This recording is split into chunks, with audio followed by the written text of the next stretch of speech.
Okay.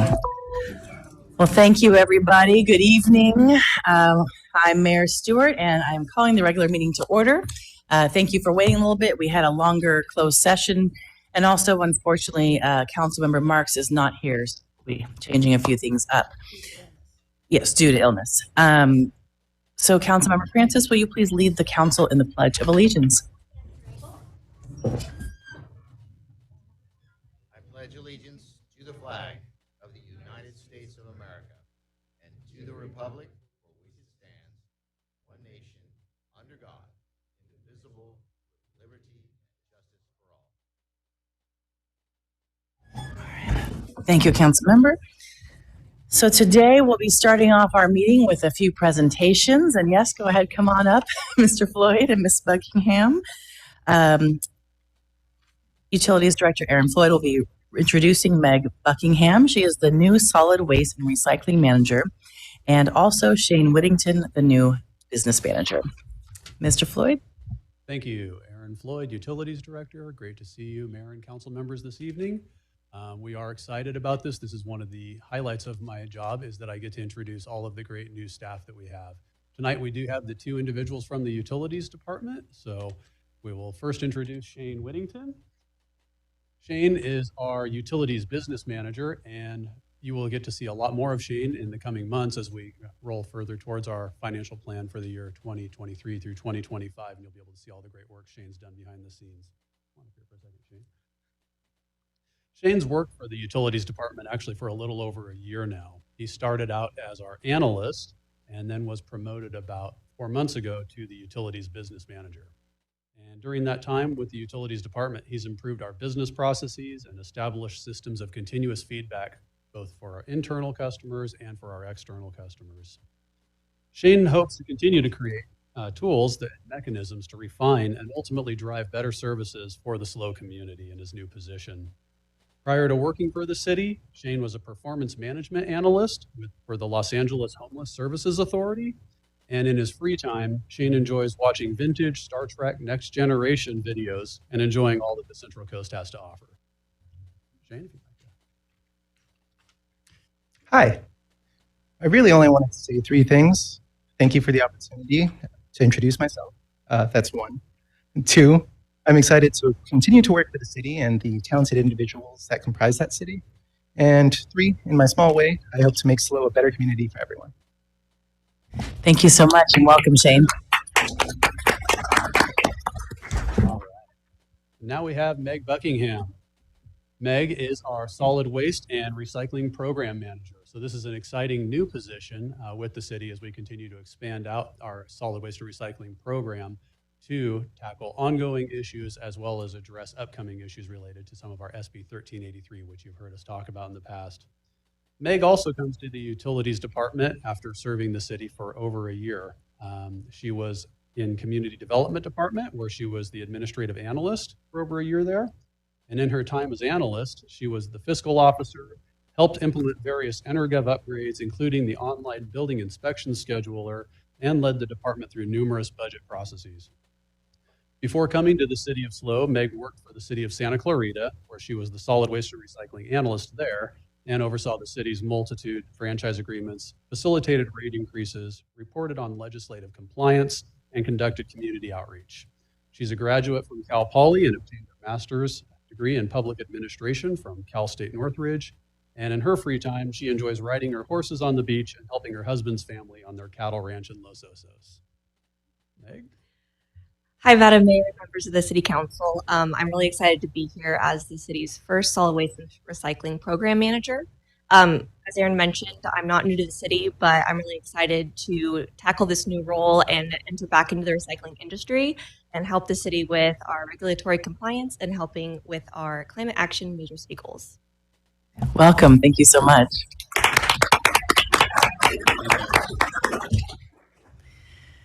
Next, we have the Parks Maintenance Supervisor, Parking Services Supervisor, and Capital Improvement Administrative Manager. So, Mr. Matt Horn, will you please introduce your crew? Absolutely. Thank you very much, Madam Mayor, members of council. Billy Harvey, would you please stand up and come up? So I have Billy Harvey, Greg Clary, and Luis Leon. to introduce tonight. Billy Harvey and Greg, I'll just introduce. Luis has a couple comments he'd like to give to council. But anyway, right now I want to celebrate Billy Harvey. Billy Harvey's our new Parks Maintenance Supervisor. He took this role in September on an interim basis and acting in full capacity in December. Billy comes to us with 4 years of crew coordinator experience, 4 more years as a specialist, and 15 years of just total parks maintenance skills, keeping parks clean, safe, and beautiful for the community. So which is great. And just a reminder for folks, our parks maintenance program, we have 12 staff, full-time staff, 5 supplemental staff taking care of 23 parks. And of course, that doesn't include Avila Ranch, St. Louis Ranch, or the new North Broad Street Park yet. So with Billy in the control of the parks maintenance program, I have great hope for our future, and I know it's going to do a great job. So thank you very much, Billy.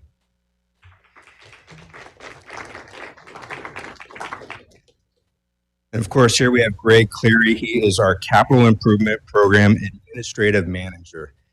I know it's a long one, but it's very detailed in what Greg does, and that's a good thing because Greg is very detail-oriented.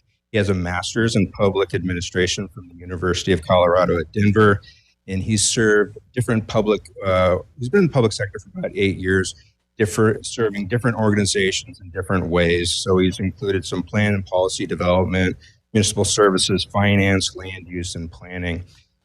Recently, Greg came to Public Works Department from the Utilities Department, so he has skills in both those areas. He's very excited to be with an organization that aligns with his moral compass, his local compass, and the things that we're doing here. And when Greg is not hard at work balancing budgets and programming things for the future, he is taking full advantage of what San Luis Obispo has to offer for biking, surfing, and golfing. So, thank you. All right. And then finally, but not finally, for the last introduction tonight, we have Luis Leon. He's a parking services supervisor. So Luis will oversee the daily operations of on-street and off-street parking operations, assisting with parking projects, garage staffing, and modernization of the parking system. Luis is a San Luis Obispo County native. He graduated from Cal Poly, Rio Grande High School. He has extensive management and customer service background and is looking forward to assisting our parking program into the future and as we implement the newly adopted parking and access and parking management plan. And so with that, Luis will have a couple words for you. Thank you very much. Thank you, Madam Mayor and council members.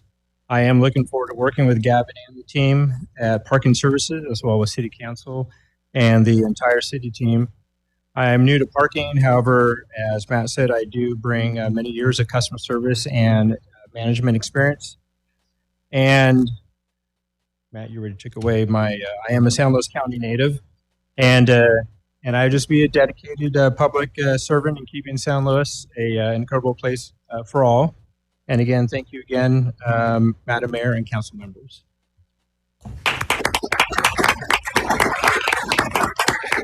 Well, welcome, Billy, Greg, and Luis. We are thrilled to have you, and everyone that was just introduced has their hands full in these next couple of months, shall we say. Next up, we will have the San Luis Obispo Council of Governments, locally known as SLOCOG, and we'll be sharing, the Regional Transportation Plan. And I don't know, is it Stefan or Stephen? Stephen, so sorry, thank you so much. And if you'll go ahead and provide the presentation, which Teresa is pulling up for you. Thank you, Mayor, and good evening to the City Council. My name is Stephen Hanamaika. I'm a transportation planner with SLOCOG. I'm here to present our 2023 Regional Transportation Plan. Really quickly, what is SLOCOG? Who is SLOCOG? We're an association of local governments that is governed by a board of 12 that's represented by each elected members of each of the 7 cities and each of the 5 county board of supervisors. And our prime responsibilities are related to transportation planning and project investments. We're showing here a few of our popular programs in Safe Routes to School, the Park and Ride program, our ride sharing program, and the Freeway Services Patrol, and also highlighting the recent investment that we're happy to be a partner in of the Foothill Hawk Crossing near Farini, completed, I believe, 2020 or 2021. So the regional transportation plan is mandated. We must adopt it every 4 years. And at its core, it's a transportation policy and investment plan. It's required to align with other regional plans, our US 101 corridor plans, your general plan, and also align with state and federal policies and guidance, such as guidance related to greenhouse gas emissions. It takes about 2 years to develop this plan. We began in March of 2021, conducted 5 online surveys, held 8 steering committee meetings, developed tools. We're showing a budget tool here that allowed the public to adjust funding investments in different modes, as well as keeping our advisory committees and our board up to date as we progress through the plan. And now we're here sharing with our local agencies and our members.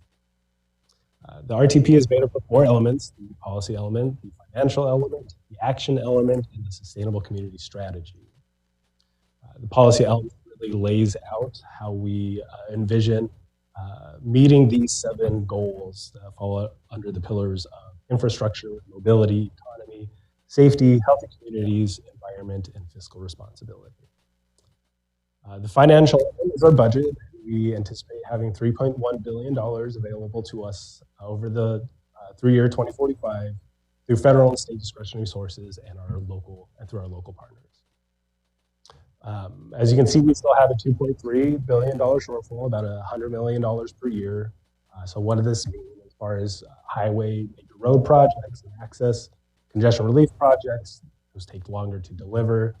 When it comes to public transit, it means we have limited availability of funds for expansions, capital enhancements. And for active transportation projects, it means it's harder to get to those long lists of wants and needs. It's harder to for the region to respond to increases in project costs, perhaps as well. So looking back at our budget, our financial element, it's plain to see that there is $0 in a regional dedicated source for transportation. And this is where we differ from many other counties throughout the state. In fact, 90% of the state's population lives in a county that has a dedicated transportation sales tax, including our sister agencies in Santa Barbara, and Santa Cruz. At the core, really one of the core pieces of the RTP is the project list. We have it available both in the plan and online at slocog.org/2023RTP. This is a look at the San Luis Obispo Regional Transportation Outlook tool, where you can look at current planned projects that fall within a short and long-term time horizon, as well as those unfundable projects that are either unfundable within that time frame or not needed within that time frame.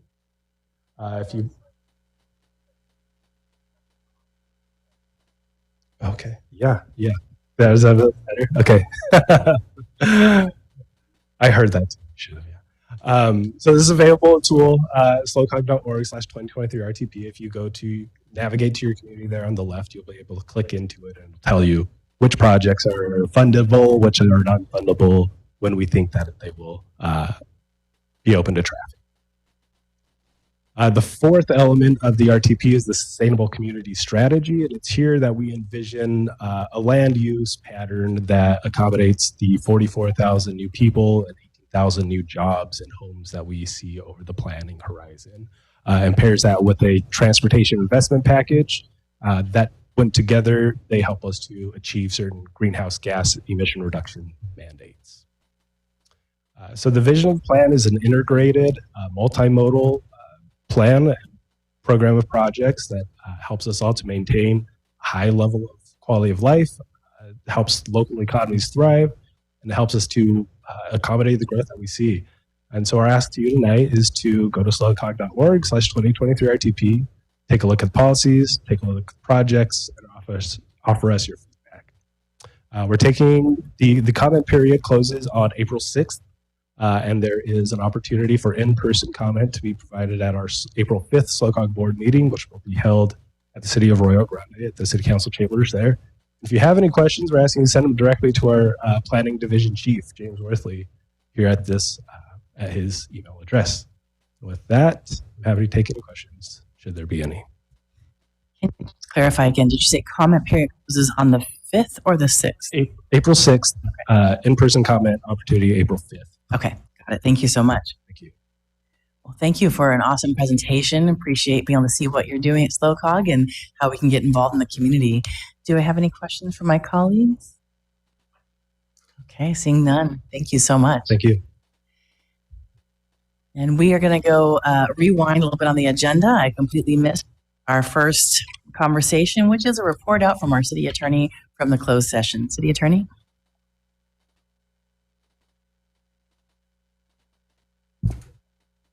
Oh, sorry. There we go. The council did meet on one matter in closed session, a matter of anticipated litigation that was related to a second California Voting Rights Act district elections demand, this time received from attorney Kevin Shankman. That letter is on file for public review at the city clerk's office and also available online, I believe. The council has previously analyzed our community's data, which did not support that district elections were a remedy that advances the council's DEI initiatives. There was no further reportable action given in this closed session, but we will continue to evaluate and report any reportable action moving forward. Thank you so much. Okay, so next we have City Manager Derek Johnson's report. And just before you do that, just for reminding the community here, I see we have a great full house. If you have comments and you have not turned in your yellow slip yet to the city clerk, please go ahead and do that. City Manager? Thank you, Madam Mayor, members of the council. When the clerk brings up the slide deck, I just want to cover a few items for tonight. We're going to have a few speakers we're going to bring up. First, I just want to invite the community. Moving to the next slide, we've got a ribbon cutting scheduled. It was just originally scheduled for Tuesday, February 28th. It was postponed due to the weather and rescheduled to March 23rd. This is at 2:30 at the downtown center at 890 Moore Street. Really, we're celebrating some of the improvements that create a sustainable transportation and support some of the council's climate action major city goals. Really, this is to really celebrate the roadway ceiling project and implemented many projects in the city's active transportation plan and some of the conclusions brought out from our traffic safety reports, some of our items in our safe routes to school plans, our neighborhood traffic management plan, and the downtown concept plan. So encourage the community to come out. It was a sizable investment by taxpayers in the community, and we just want to showcase some of the items. Moving forward to the next slide, I want to just give an update to this community on our recovery efforts and the council. So just some recent highlights. We have participated in a formal exploratory call with FEMA on March 3rd to help both FEMA and the city staff prepare for the recovery scoping meeting. Many of you may have heard that the governor did extend the state declaration to San Luis Obispo County, which ultimately makes our county eligible for upwards of 93%, nearly 93% of reimbursement for eligible costs. We did issue a request for qualification for consultant services for public assistance, and we're reviewing those proposals. As you can imagine, there's a lot of logistics and interface with both the state and federal government, and we still have to run the city. And so we want to make sure we're optimizing our community's ability to recover those storm disaster costs and position ourselves particularly to be in a good position for grant applications.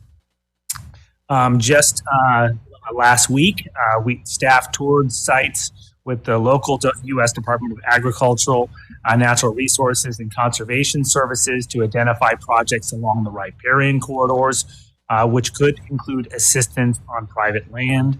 And we've completed the majority of debris removal projects caused by the early January storms. So moving forward, some of our priority items are going to be to continue to bolster documentation on prior and current work on storm-related projects. We'll continue our refinement of incurred and anticipated costs. We'll be leveraging some volunteer opportunities in the communities. We'd hope to do that this Saturday with Love Slow, but I think I'll be talking about this in a minute, where there's another series of rain events that's forecasted for San Luis Obispo. And then last but not least, we're coordinating with Cal JPIA.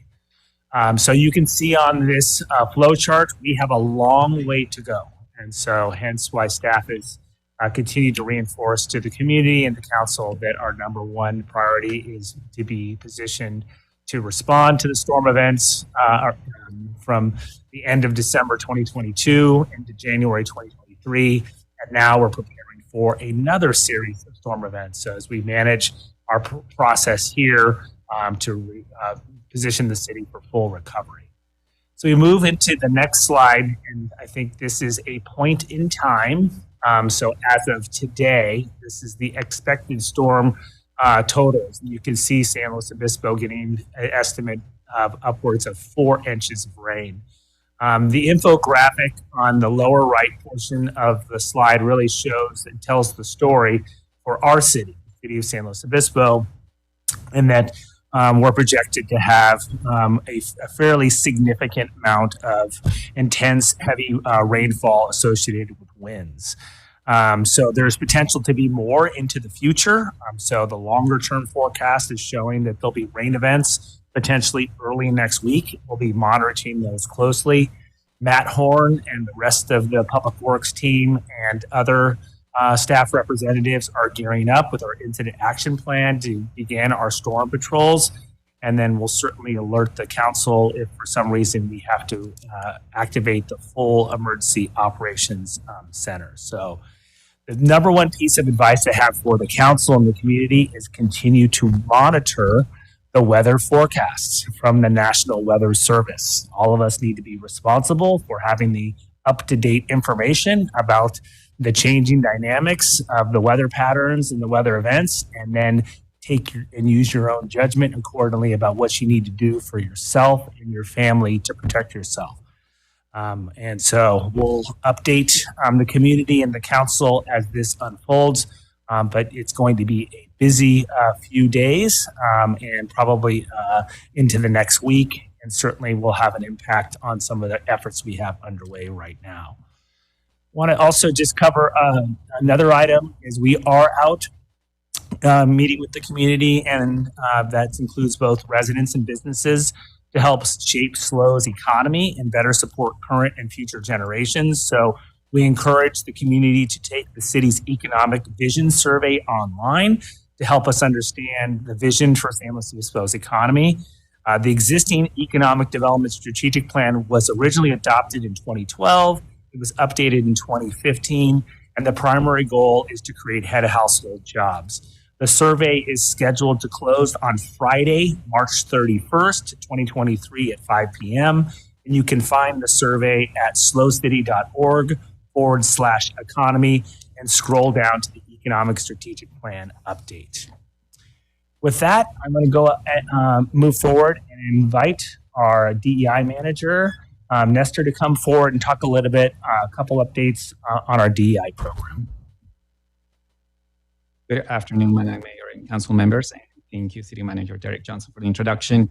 For the very first time, the City of San Luis Obispo is investing $150,000 in a DEI SLO business grant program to promote economic growth, social well-being, and help businesses integrate and celebrate diversity, create equity, and enhance inclusion. The Offices of Diversity, Equity, and Inclusion, and Economic Development and Tourism have partnered up to bring this program to the community.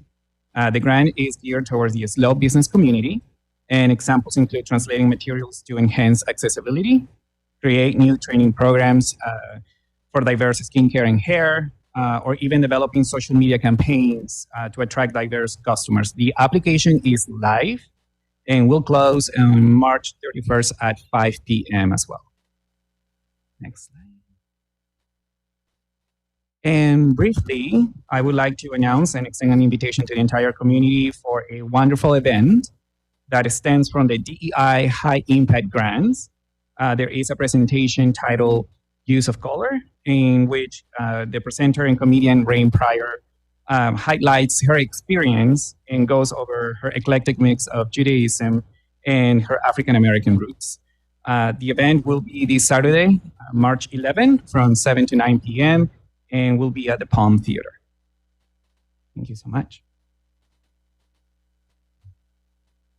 In just a couple more slides, I just wanted, as we move forward to the next slide, talk about an upcoming event in partnership with Downtown SLO through Parks and Recreation. We are very busy this winter with lots of additional activities for all ages, and you can learn about a lot of those at slorecactivities.org. One of the items coming up that's really fun is the annual Leprechaun Lost Scavenger Hunt. It will take place from 6 to 8 at the SLO Parks and Rest booth at the corner of Higuera and Broad Street. This free scavenger hunt is for youth ages 3 to 12. Visit the booth, receive riddle cards, and use clues to find the lost leprechauns. Once you've found all the leprechauns, come back to the Parks and Recreation booth to claim your St. Patrick's themed prize. So speaking of St. Patrick, I did invite Chief Scott to come forward. We're going to talk a little bit and provide some update to both the community and the council on some of our strategies for St. Patrick's Day 2023. Thank you, City Manager Johnson, and good evening, Madam Mayor, members of council. Thank you for allowing me this opportunity to be in front of you tonight to talk about St. Patrick's Day weekend. It is coming up. It will be March 17th here in the downtown core, and so most of our establishments that are participating will be kicking off at 6 a.m. to begin their festivities. So we're going to be expecting larger than usual crowds, especially in the downtown area. Just a reminder, our safety enhancement zone will be operational beginning at 12:01 a.m. on March 17th. This will run through March 18th at 7 a.m. in the morning.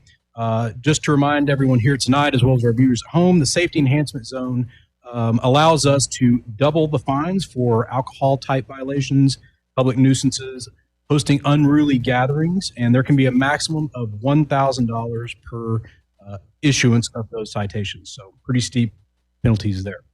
The police department will have extra numbers of officers out during this time frame. We'll be in vehicles, bicycles, motorcycles, and even out on foot to diversify kind of some of our patrol techniques.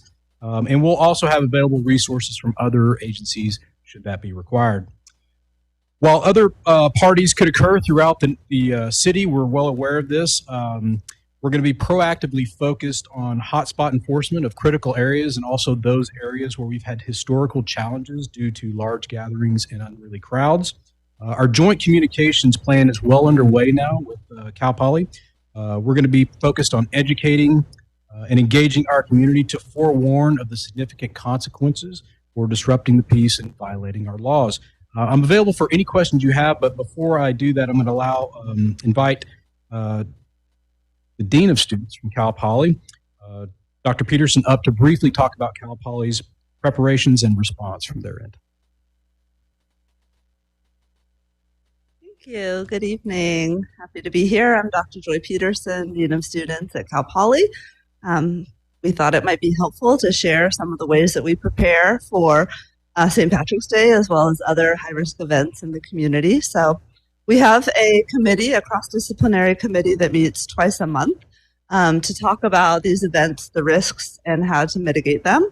This is made up of our university housing, CPPD, our campus police department, our student conduct office, ASI, Peer Health from Campus Health and Wellbeing, our fraternity and sorority life, and City of SLO representatives. And we use data-driven decision-making to approach the issues and best practices. So for St. Patrick's Day, we have a variety of things that we'll be doing to educate students. Our emphasis will be on safety and what we want them to do. So we want them, obviously, to be safe, to have small gatherings, to be respectful of their neighbors, and to look out for each other. So I won't go into all the bullet points of our approach, but if you have questions, I'm happy to answer them. And we also submitted this plan, I believe, to all of you in advance as well.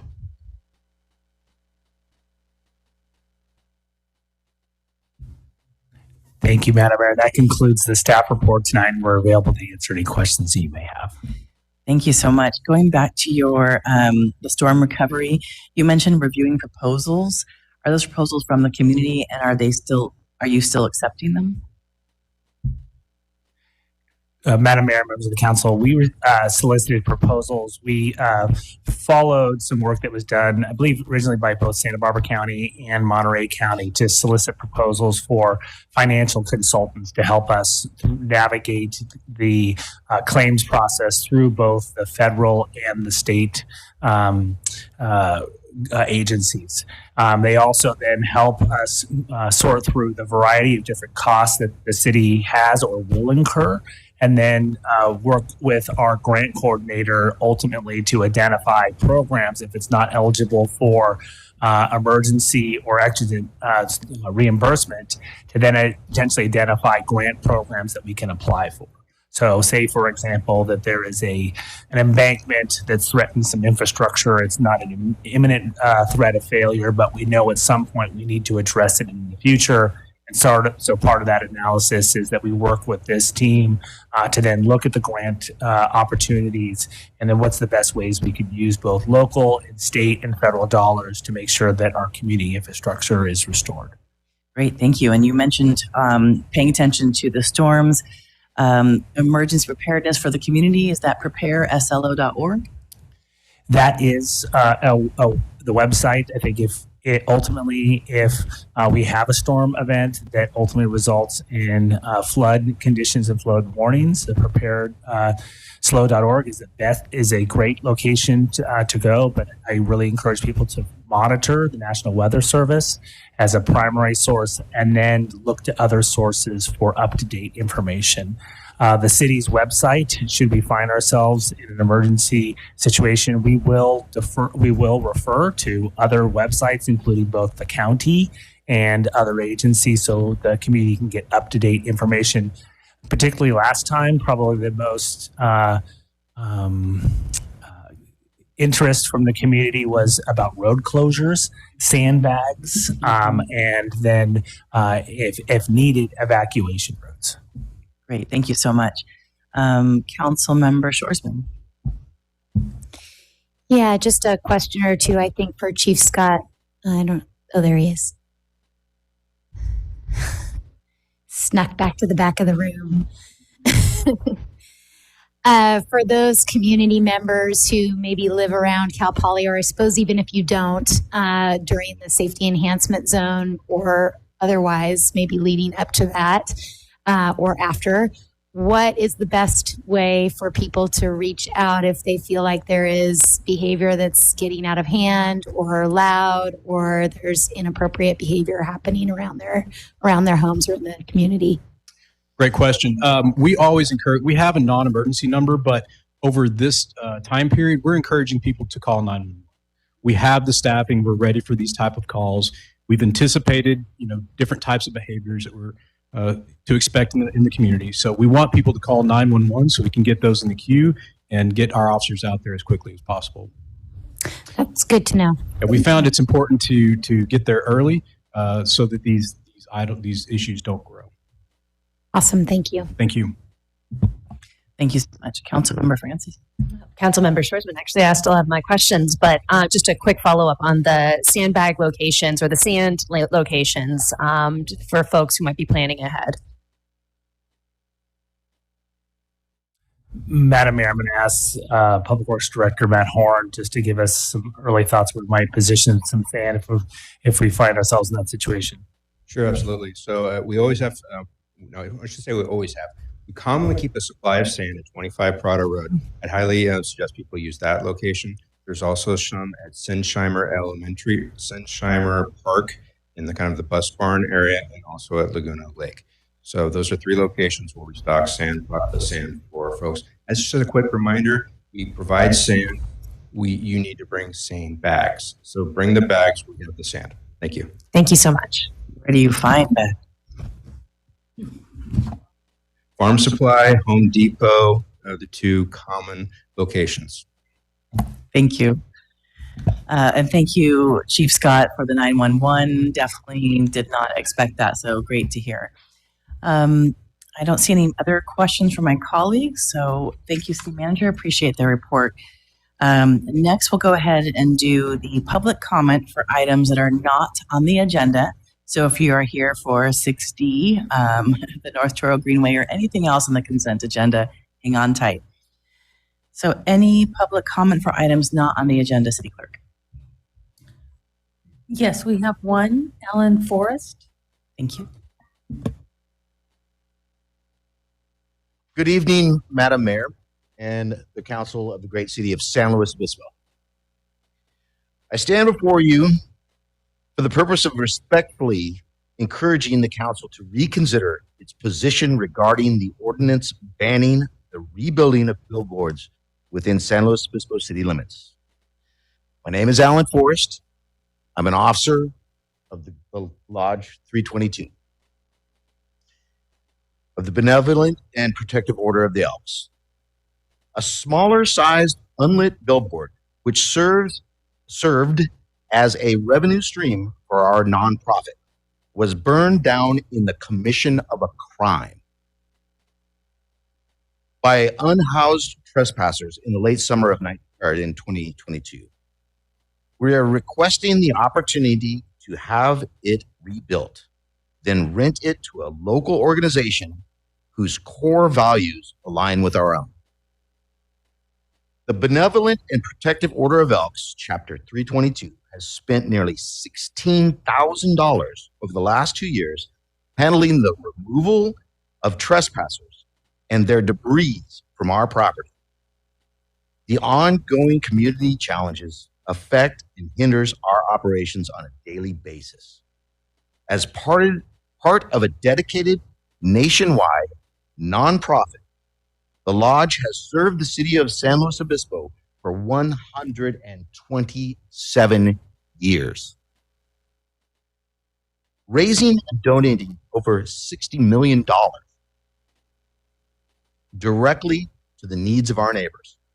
We remain committed to the establishment and maintaining revenue streams which support members of our community. Had the continuing issues of the unhoused been mitigated, the billboard would still be in place, as would a valued revenue stream. Please reconsider the council's position to the benefit of our benevolent organization and the future of our good works. Thank you. Thank you very much. And congratulations on the new pool. I was able to attend the ribbon cutting and it looked amazing. Thank you so much. You're welcome. Any other commenters? No, there are not. All right. And City Manager, they can talk with the Community Development Department. Madam Mayor, members of the council, if I could ask Mr. Codron to come up, I think he's familiar with the provisions of the ordinance, and then we can just brief council, and then we can have a conversation offline, and then we can talk to the council later if there's any requested action. Thank you, City Manager Johnson and Mayor Stewart. Michael Codron, Director of Community Development. Just to remind the City Council, our sign regulations do prohibit billboards, and they also prohibit off-site signs. However, there are exception procedures, and these are things that we can evaluate their requests, and if there are circumstances that warrant an exception, then we'll certainly consider those. So we are following up with the businesses on Kali Joaquin about their request, and look forward to following up with Alan on this request and understanding the specific circumstances and whether or not it falls in the parameters for an exception. Great, thank you so much. Okay, so next we have the consent agenda. Consent agenda items are sometimes not controversial. So at this point, if there are any members of the council that would like to pull any items off of the consent agenda, you may. Otherwise, we will move forward on the consent agenda. Any desires? Councilmember Short. I don't want to pull anything, but I do want to make a comment about 6D when we have the opportunity. Well, I'd like to go ahead and pull 6D. Our Vice Mayor Jan Marks, she does have some comments, and at the end of all the public comments, Councilmember Pease will be sharing some of those comments, and then we can move forward from there. So I'll go ahead and pull that so we can hear public comment separately. And also, because we do have so many people to provide comments, we will do 2-minute comments for 6D for the North Choro Greenway. Just want to make sure everyone knows that ahead of time and can prepare. So do we have any public commenters on items not 6D? No, we do not. Okay, then can I have a motion? Council Member Shoresman. I'll move to approve the consent agenda minus 60. Thank you. City Manager, did you have a question or comment? Before you take action on the item 6E, I just wanted just to update the council. We are still in the process of updating the budget. It is looking very tight. We'll be back with the council on April 18th. Per the council's direction at mid-year, we are currently deferring the additional payment of $1.3 million in general fund that we were going to make an additional payment towards PERS. And with the challenge we have right now, and we're going to provide options for the council when we come on April 18th, is that given the work program, the items that the council's directed us to move forward, that may be one of the sources that you're going to have to look for to realize your major city goals. So I just wanted to give you a heads up as we take the action tonight on very important items that are already in our major city goal work programs today and in the future. Just want to remind the council it's tight. We'll be doing our best. But there's lots of buckets that we're looking in, financial buckets, to make sure that we can advance the council's strategic priorities for the next 2 years. Great, thank you so much. So we have a motion from Councilmember Shoresman, and I believe a second from Councilmember Pease. Yeah, I'll second. Thank you so much. City Clerk, can we have a roll call?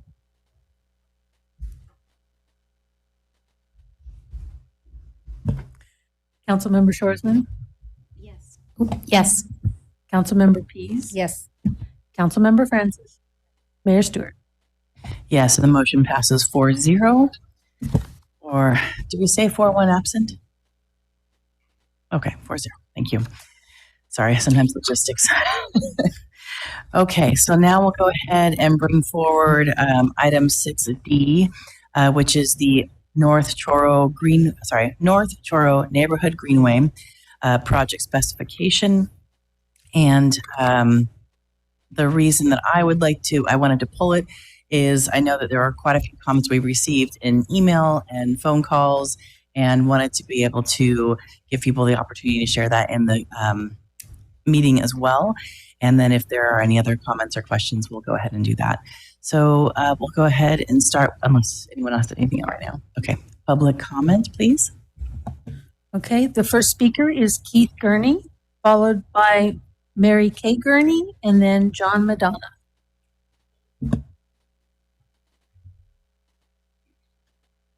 Madam Mayor and members of the council, I'm Keith Gurney. My wife and I have lived at 108 Broad Street for 51 years.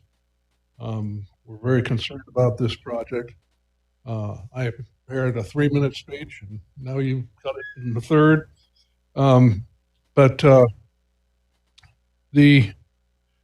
First of all, the project is not necessary. We have lived there for 51 years, and since mid 1970s, it's been a very safe network of streets without any accidents. It really represents a very expensive want rather than a documented need. It's way over budget, $6.3 million in climbing. It's dangerous, the two-way cycle track with 16 driveways, drivers coming out of their properties, crossing two lanes of bicycle paths to get into the travel lane is an accident waiting to happen. It will diminish the livability and functionality of a great neighborhood. It will take away funds from other more necessary projects, including the rail trail. And it doesn't address the real problem, the inherent and documented dangers to cyclists on Foothill, Santa Rosa, Los Osos Valley Road, and Higuera Streets that have experienced fatalities. We know you want to do something with this. You've got a state grant.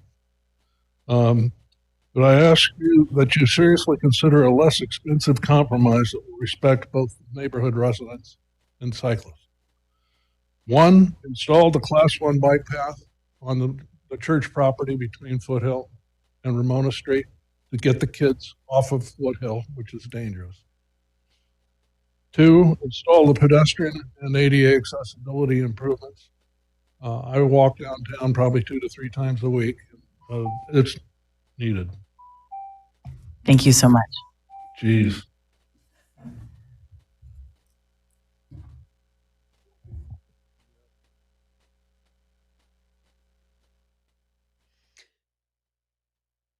I'm Mary Kay Gurney, his wife.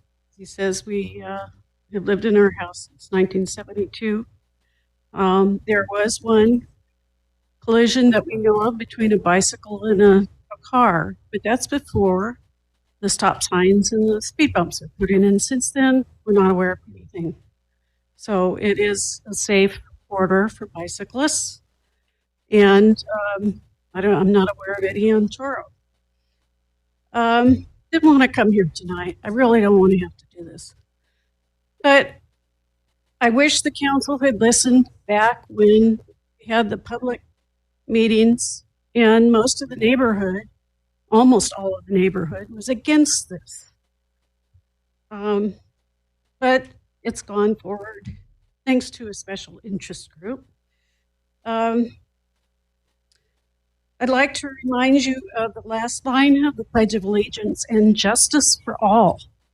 So listen to all of us, not just the bicyclists who want this. I'm sorry. I urge you to not award this contract for a dangerous project. I hate to think of the first time somebody backs out of their driveway and hits somebody, maybe a child. But let's share the road and not remove all of our parking spaces. My gosh, you see all the cars that are parked along Toro and Broad. You're going to remove, you know how many there are. 92 parking spaces. We need them. So please do not fund this. Thank you. After John Madonna, Paul Allen, and then Gary Havis. Good evening. It's been a while since I've been up here. Not my favorite thing, actually. But hello, I'm John Madonna. I live in Hill Street and I live in the neighborhood of the Greenway project. We were actually low bid on this project, and we're going to request that the city award, if you're going to award this job, you award it to John Madonna Construction as low bidder. We've been around 45 years, building roads. Been a local contractor. There were no protests received against our bid being having the anomaly. The staff has recommended award to the next highest bidder, primarily due to a 50% subcontracting guideline. Somewhat outdated. Caltrans, for example, uses 30%. So much less. The 50% is not a legal requirement. It's the city, and the city can waive a bid informality. Certainly, we believe it's in the city's best interest, as well as ours, to award low bid if you award this job. This is our neighborhood. We live with right down the street from the Gurneys, up the street.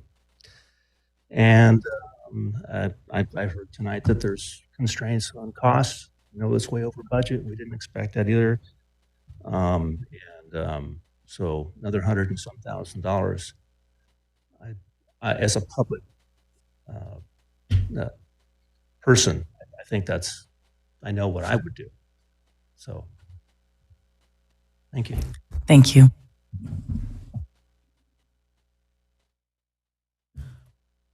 Paul Allen, Gary Havis, and then Leah Brooks.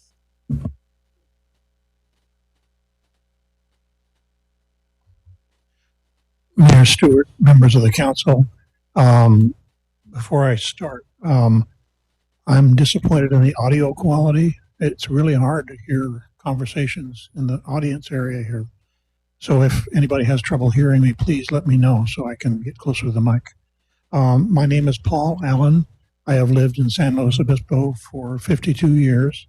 Came here after my first marriage to start a family in a comfortable community with good values rather than Southern California where I lived previously. And I am so thrilled at the success of my choice. I'm living in the same house that I bought 48 years ago in the Foothill area on the end of Luneta, kind of up against the banana pasture.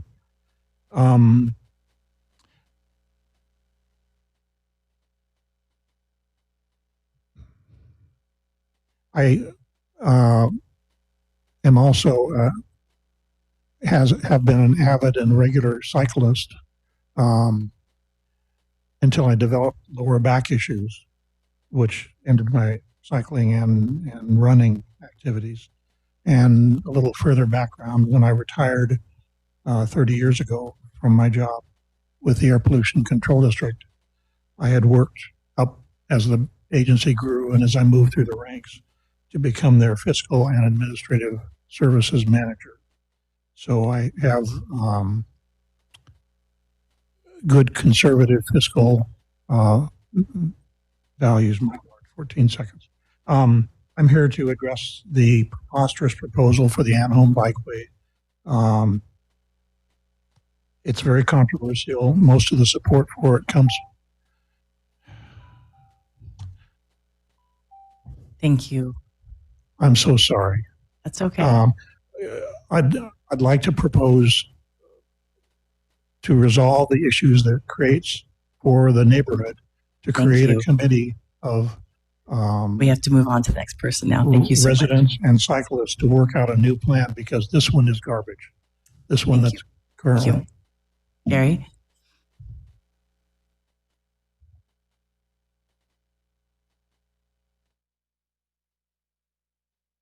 Greetings, Mayor and Council members. Is it possible to give my time to our Executive Director, Rick Ellison? Okay. My name is Gary Habas. I live at 525 Caudill Street in San Luis Obispo. I'm here to express my support for the full funding of the cost of this democratically approved project. Thank you. Thank you. After Leah Brooks is Rick Ellison. Good evening, Mayor and Council members. I'm Leah Brooks, Vice Chair of the Active Transportation Committee, an enthusiastic supporter of the Greenway. It's one of our top priorities. We were still the Bicycle Advisory Committee 10 years or so ago when a group of parents pleaded with us for a safer bicycle route between the Foothill Boulevard area and downtown, including safer routes to Bishop's Peak and Pacheco elementary schools. Their stories were alarming. Motorists were intimidating parents riding with their children to school by honking, yelling, and driving too close for comfort. The road to this project has been long and rocky, beginning with news from Caltrans that it was not going to close its on and off ramps at Highway 101 as anticipated, forcing us to shift this project from a Broad Street bicycle boulevard with an overcrossing for bikes and pedestrians over Highway 101 to a route on Broad and Churro Streets.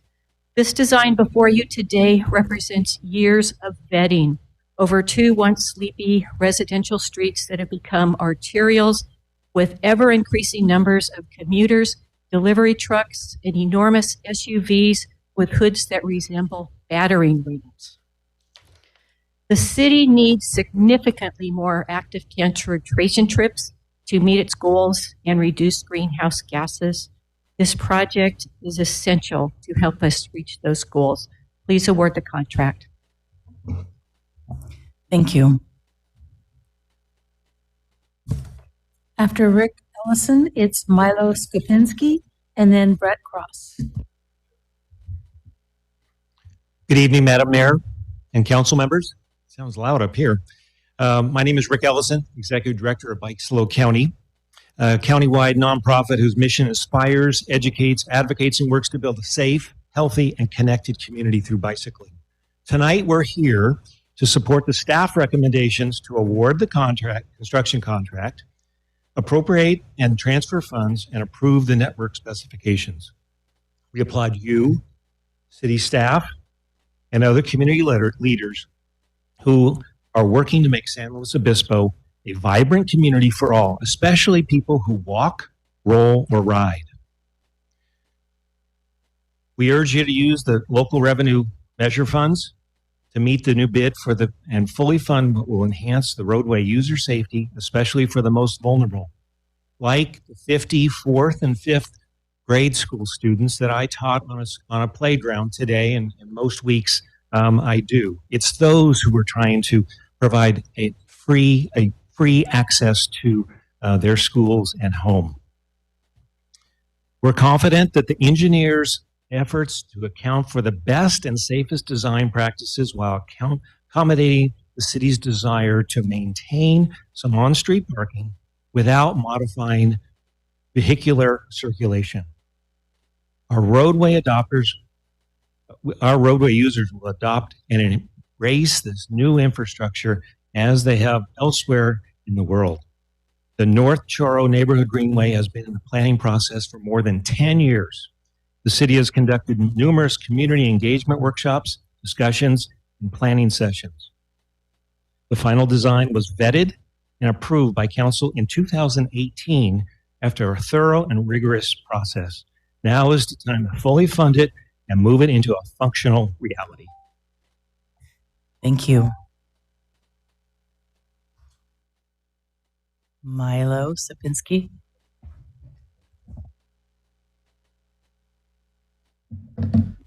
Good evening, Madam Mayor and Council. I'm here to ask for the necessary funds to approve the North Choro Greenway project. I'm a senior at SLO High and I live in San Luis. I kind of grew up riding through the area. I went to Pacheco Elementary, and so I rode Choro to get to school, and I can kind of recall countless situations being pretty freaked out riding with the lack of shoulder on the street with cars coming way too close for comfort. And I spoke about this issue a few years ago at one of these meetings, and I'm now going off to college, and the issue is still not resolved, and I'm hoping this is the last time we'll have to speak about it, because I'm super passionate in safe routes to school and don't want other kids in the future to have to kind of fear that road like I did. Thank you. Thank you. Good luck at college. After Brett Cross, it's Greg Macedo and then Kim Bishop. Brett Cross, 1217 Mariners Cove. Lifelong resident of San Luis Obispo, if that makes any difference. So tonight I'm representing the RQN Board of Directors. The RQN Board has discussed this project at numerous board meetings, just like all of you have. We still don't get why this route and the bicycle components continue to be recommended by staff and the bicycle community. We understand the goals from climate action to safety. I think, looking, I would reiterate what Mr. Gurney said, it diminishes the livability of the neighborhood, not just those living on Broad Street. I understand people will say you don't own the street. You're correct, you don't own the street. But the impact that they have, let's just say for folks that, are going to park in the driveways, what happens when visitors come? What happens when delivery drivers come? I was just over there this afternoon looking at the street, and I noticed that there was Stallworks was there doing some landscape maintenance. Where are they going to park? You've got lots of issues, and the real issue that I think we have is there's a perfectly good alternative to this route, and I don't know why the city continues to push in this direction on Broad Street. As a cyclist myself, when I was going to Cal Poly, what I would do from Laguna Lake is I would ride Madonna Road, Higuera, Marsh Street into Como, strangely enough, and then get on Choro, and then take Murray and Casa to the campus. I certainly wouldn't have taken Broad to Foothill. That wouldn't make any sense. And so I don't know why this route is so, people are grabbing onto it so hard. It doesn't make sense. I'm still not trying, maybe somebody else can explain why. I get it that we spent a lot of time on that, but at some point you realize that, hey, does it make sense to continue on, especially given the cost? So I want you to really consider not only those people that live on Broad Street, but the neighborhood in general. Thank you. Thank you so much.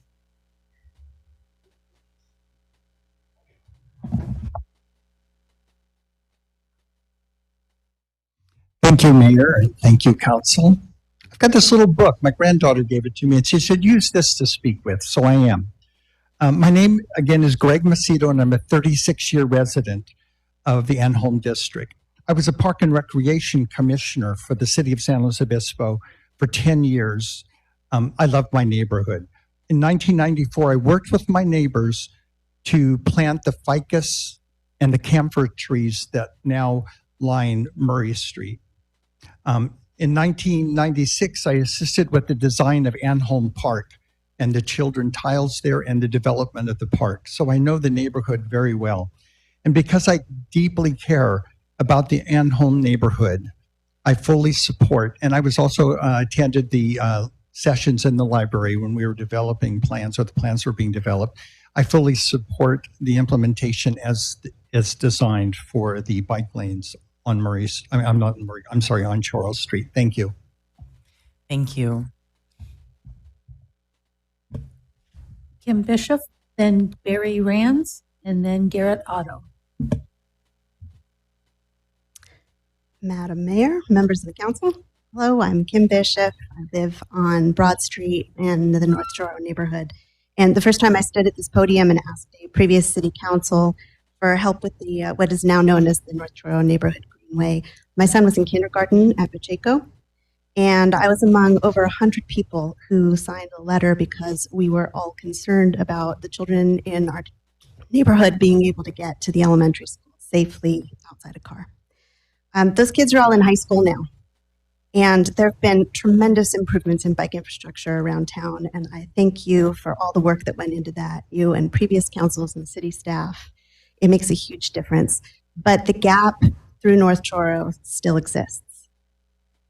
I've lost count of the number of times that we've come here and shown support again and again and again, and the conclusion has been the same every time. Yes, this project is consistent with major city goals. Yes, the design that involves so much input is appropriate. Yes, we approve the funding. Yes, we approve the contract. Yes, construction is about to begin. There have been delays that are outside for reasons that have been outside of our control. Nobody anticipated COVID, inflation, and yes, the price tag has gone up. That's what happens when the planning process is so meticulous and so inclusive that it takes a decade to get to the finish line. That finish line is right in front of us now, and the community has spoken repeatedly. Please do the right thing and say yes one more time. Thank you.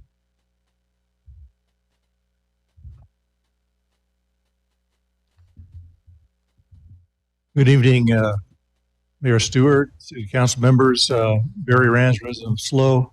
I'm a retired assistant city engineer with experience in bike infrastructure, also an avid cyclist, and a member of the board of San Luis Obispo Bicycle Club, but tonight I'm speaking on my own behalf.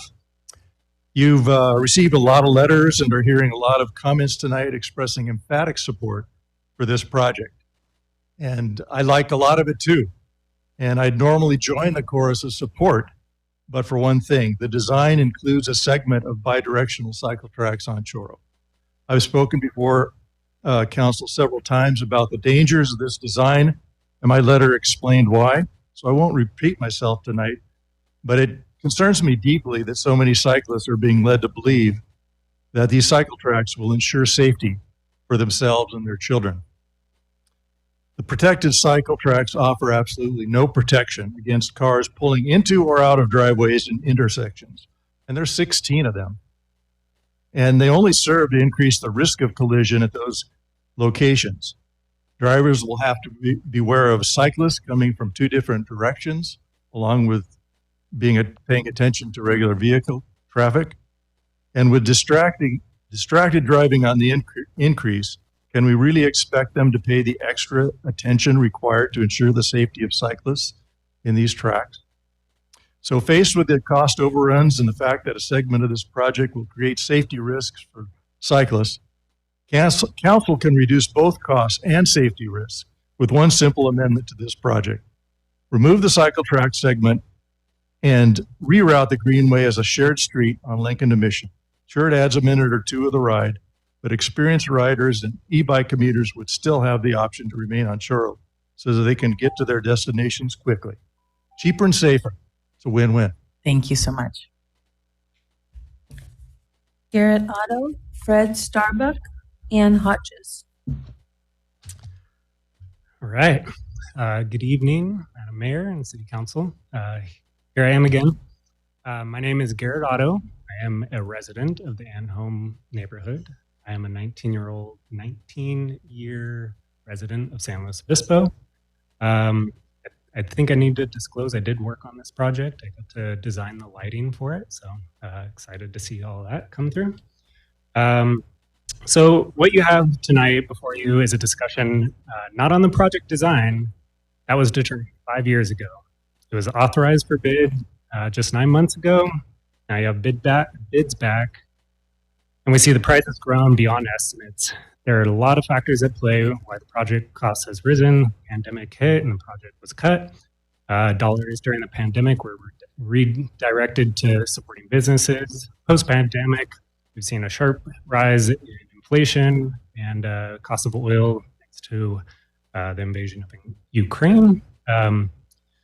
So now opponents of the bikeway want to rethink the project and constantly citing that the Lincoln alternative is a way to cut costs. So if you actually go through that exercise of thinking about what would happen, you'd probably save a few $100,000 by redirecting, but you'd also lose out on nearly $2 million of grant funding to build this project.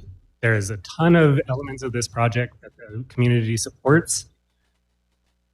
There are better ways of thinking about this. If we think about where our city dollars are being used, they're being used for curb ramps, for crossing, for improved crossings, for street lighting underneath the bridge. Think about the $2 million that we're getting in grant funding as going to the bikeway element. But if you start to rethink the way that we're using our city funding, I don't think there's any sort of argument that we should be using these dollars. So please approve the project. Thank you. Thank you so much. Fred Starbuck.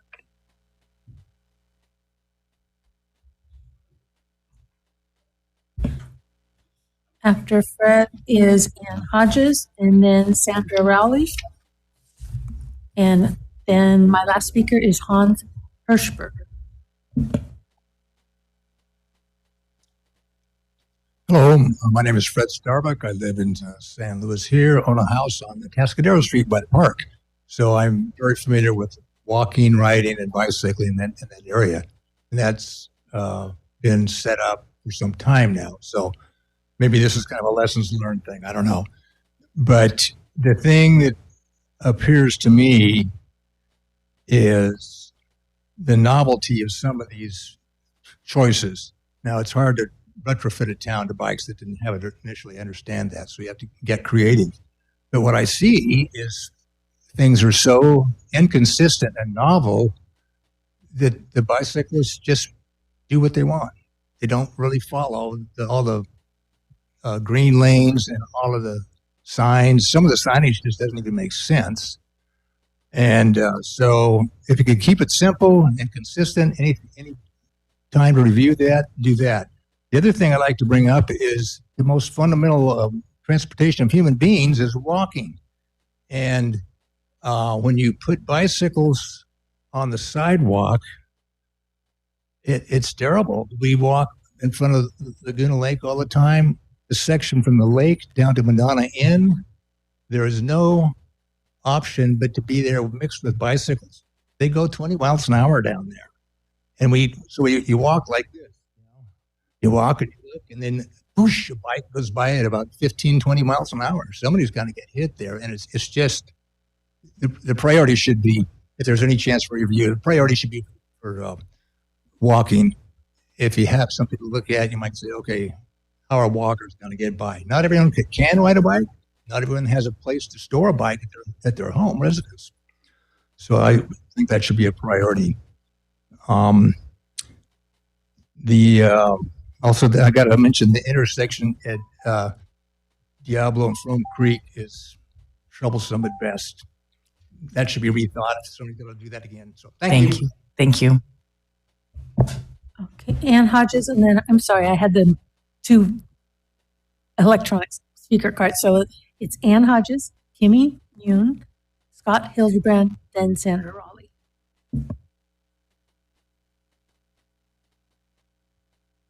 Hi, my name's Ann Hodges.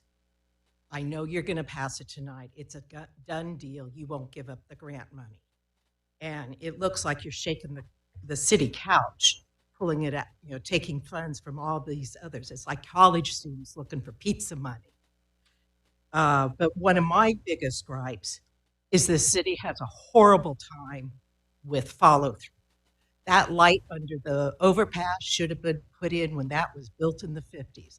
How many people have said, gee, that's a really dark place. City has never put a light in there. We have streets that are going to be needed sweeping. I brought this up at another council meeting, and I was told that they would be hand swept from the top of Choro down to the overpass because you can't get a machine in to sweep and keep the bike lanes clean. They're going to be filthy. People, sticks, leaves, trash, and the bikes are going to move into the traffic lane. They'll have no place else to go. But that's what the city does. It doesn't follow through. Go out to the post office on Madonna. Try to get back onto Madonna. That's an engineering nightmare. You're creating another problem on Choro because unless you're taking and putting people through that area to clean the bike lanes, you're going to have the bikes in the street. You're not considering people that don't need a plumber, a roofer. Where are they going to park? They can't. You want a plumber to carry a snake across the street, jaywalking, 2 lanes of traffic, 2 lanes of bicycles, and then a sidewalk, and then walk into the house. You have to be crazy. There is no follow through on this. There is no long-term plan. We'll have beautiful lines on the street, but a garbage place to live. Thank you. After Kimmy, it's Scott Hildebrand, Sandra Raleigh, and Hans Hirschberger. Hello. I used to live on Choro, just north of Foothills, so this neighborhood's super familiar. It was my main commute to work, to the dentist, to the store, to see my friends. And I've had my fair share of motorists honking and cursing at me because I was going a little too slow in the Sharrows. So I'm happy to see the improvements here. I just want to remind everyone in this room that 43,000 Americans die every year to traffic violence.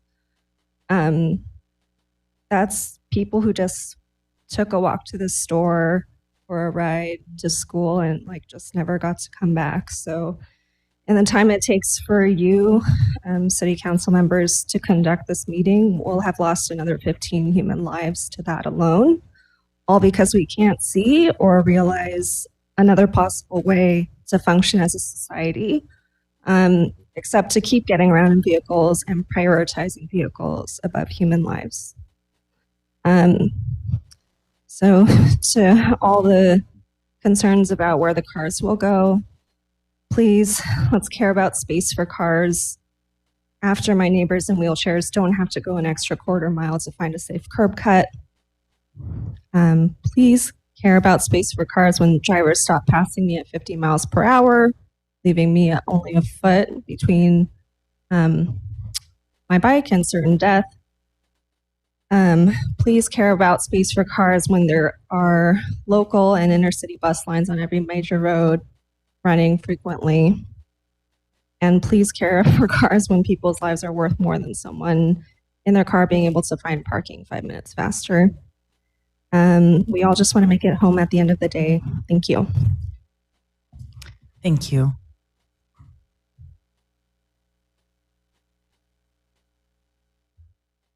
I'll try and project a little bit better to make sure everyone can hear me. Thank you, Mayor Stewart, council members. Appreciate your time. My name is Scott Hildebrand. I am a lifelong resident of San Luis Obispo and a 20-year resident of the Enholm District. I know this is a polarizing topic. It's so polarizing that 10 years ago when this all started, I actually was not a supporter, and I have since changed my mind. I live on West Street with my wife and our 2 kids, 2 and 4 years old. My sister lives on Serrano with her 3 and 5-year-old. My mom lives on Mission Street. My aunt lives on Mountain View. My cousin lives on Hill Street. We are very vested in this project. I'm not going to say that the whole family agrees. I might get to stone here by like 1 or 2 of them, but that's for a good Christmas discussion. I ride these streets regularly, very regularly, with my kids. My 4-year-old's been biking since he was 2. There is no safe way for me to get from my house on West Street to downtown or to Pacheco with my 4-year-old on his bike. So he is on the sidewalks, right? Because that's the only safe place for him to go. I want to be able to take my kids riding, period. I want to be able to leave the car at home on the weekends and take them where they need to go. I want to be able to use the street safely on my bike. And I think that's something that everyone should be able to do. I also really want ADA curbs for strollers and wheelchair users and handicap and people. Yeah, it's a polarizing issue, but it's the right issue to have, right? So do the right thing. We've been dragging our feet for a long time. Inflation is terrible. We can all agree on that, right? But it's the world we live in now, and it would be a shame to go backwards after we've come this far. Thank you. Thank you. Sandra?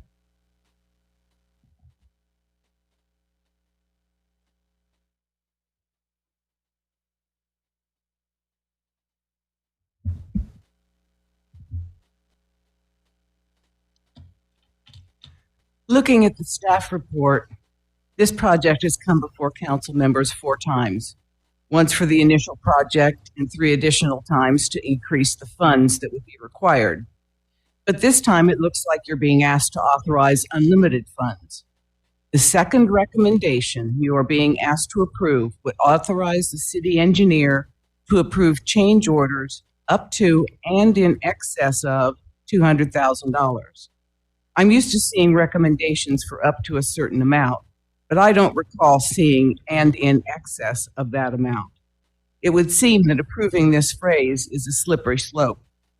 It also says within available project budget, but that's kind of a nebulous phrase. Can more funds be transferred from elsewhere to make them available to the project? Bottom line, how much money is too much money? First $1 million, then 3.4, then 5, and now over $6 million. Will 8 million be too much? Will 10 million be too much?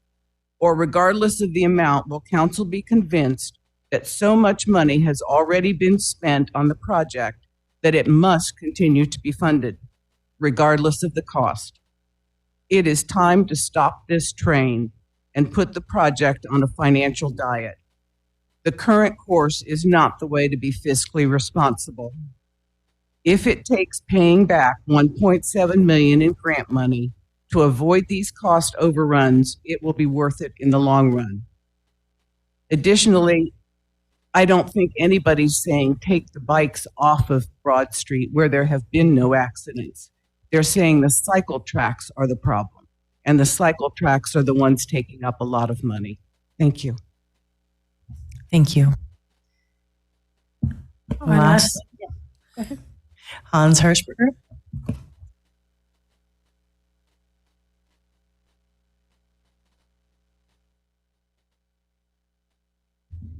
Madam Mayor, City Council, my name's Hans Hirschberger.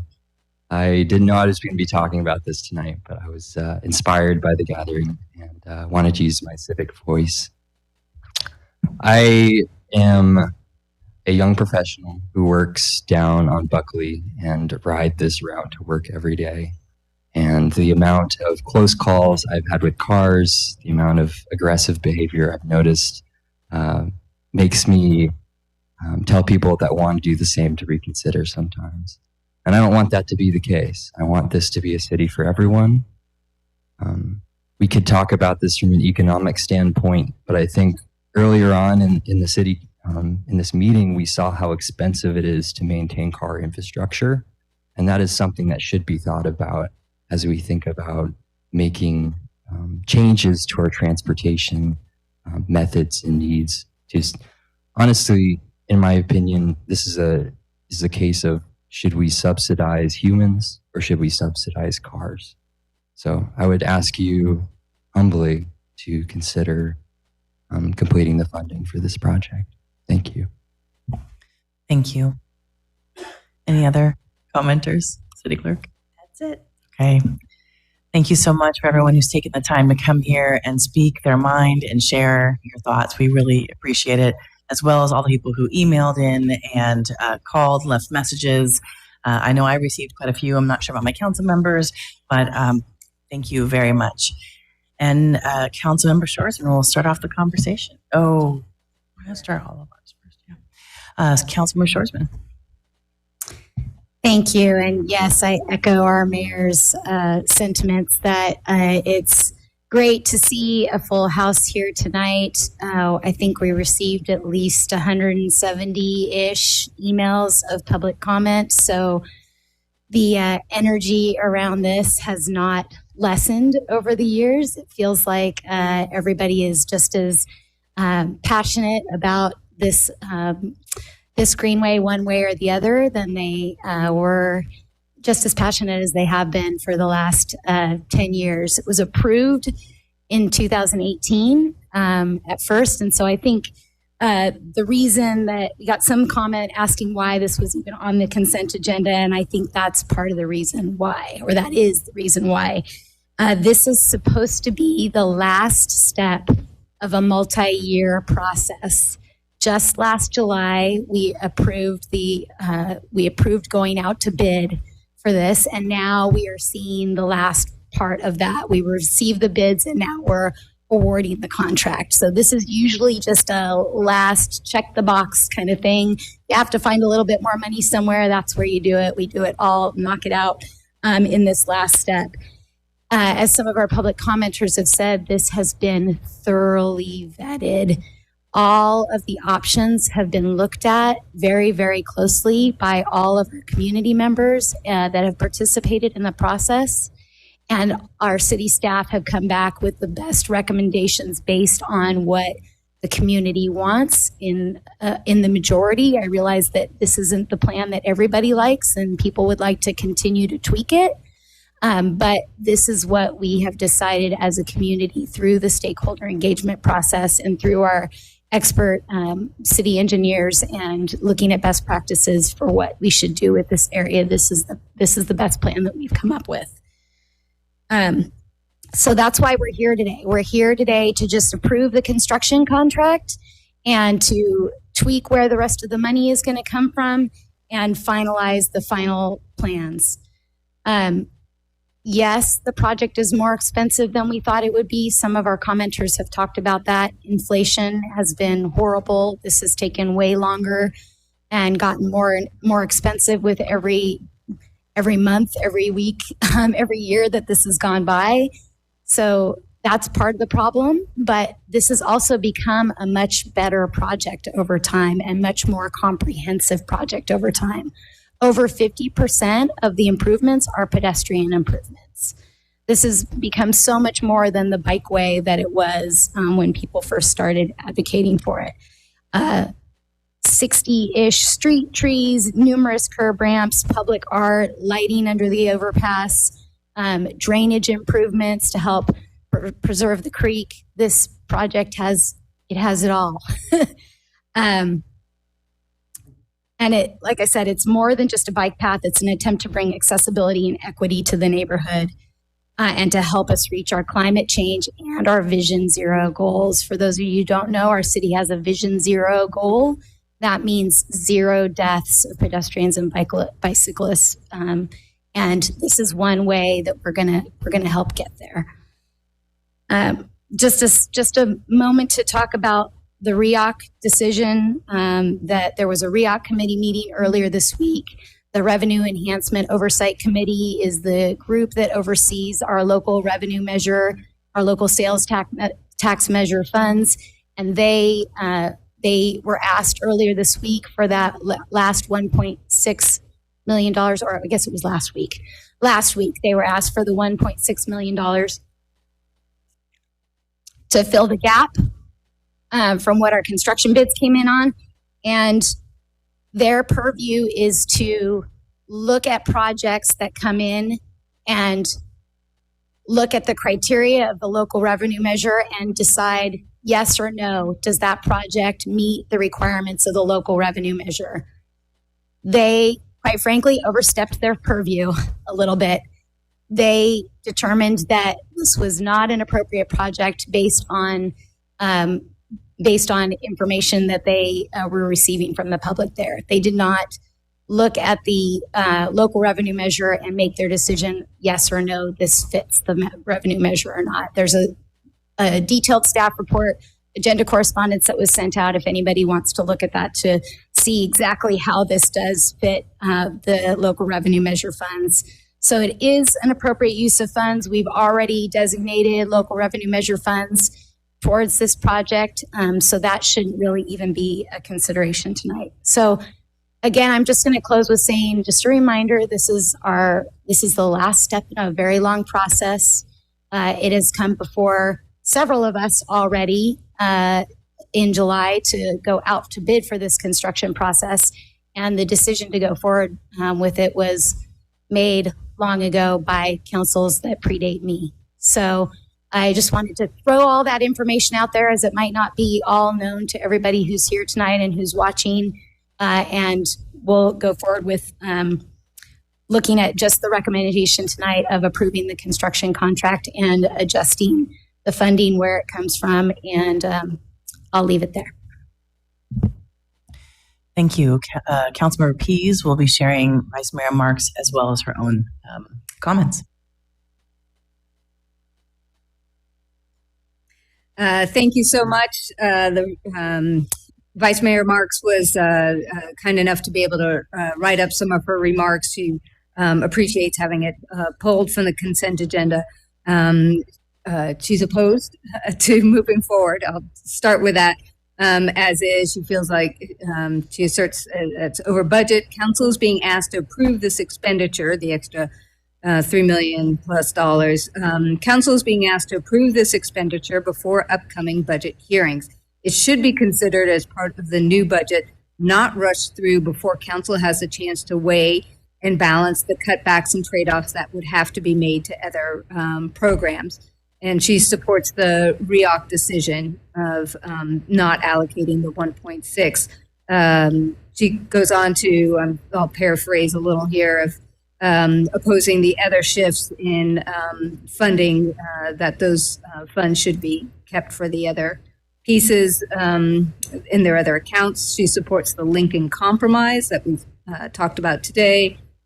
She's concerned that the project negatively impacts city residents who are frail, elderly, disabled, and or needing to park near their homes to unload groceries or other heavy items or transport children.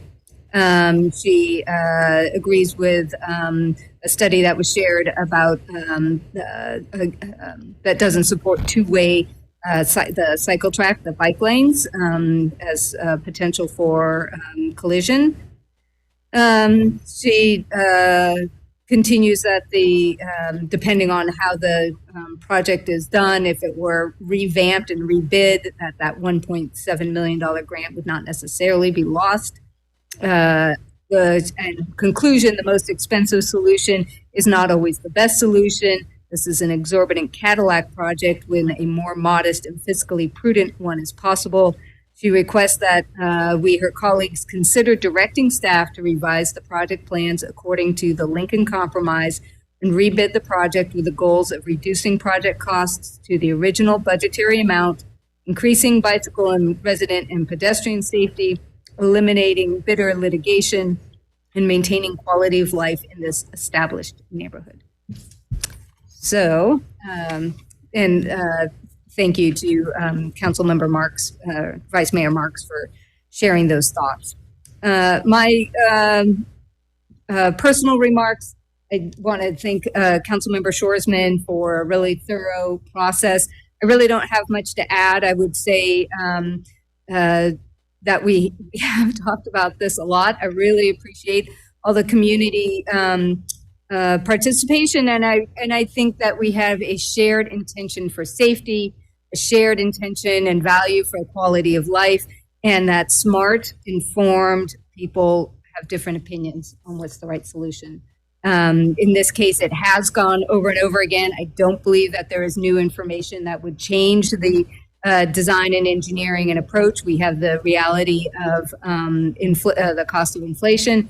I appreciate REOC. It's a super challenging job. It was a small group able to consider that decision, and we take it very seriously of going against one of our own advisory bodies. But in this case, I do think that we need that the funding allocation is in alignment with the intent of the local revenue measure. And then finally, it's super difficult for Mr. Madonna and the challenges of bidding situation, and it's really not we have a legal process that we need to follow and abide by, and I trust we looked at and reviewed the legal analysis and support staff's approach to that. So I'm sorry that this is, anyway, I've been on the bidding side. It's just a really difficult one. So I'll support the measure when we go forward. Thank you. Thank you, City Attorney. I just wanted to note for the record that the written comments that Councilmember Marks submitted were distributed during this meeting to her colleagues and also are available in hard copy for the public review here. The verbatim comments that Councilmember Pease read, and also they will be posted to the normal agenda correspondence portal. Thank you for that stating on the record. Councilmember Francis.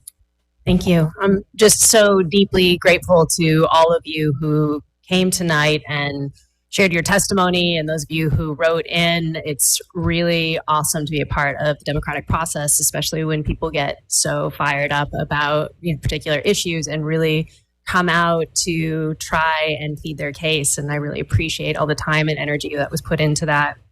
Just wanted to thank Councilmember Shoresman for providing that excellent historical context for the project. Many of you know I am arriving at the 11th hour here. I have not yet voted on this project before.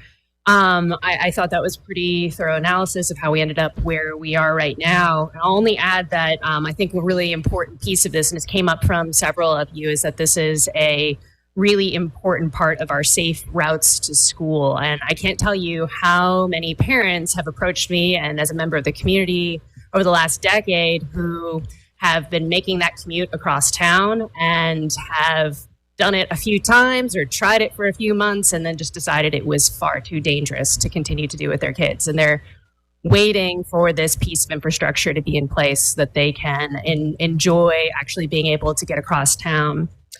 And I'm really incredibly eager to see the extensive ADA and pedestrian investments. I live in a neighborhood that has no sidewalks, that you have to go the wrong way against traffic to get anywhere. It is incredibly dangerous, and I'm really excited for the folks in this neighborhood to have safe and accessible sidewalks and ways to get around.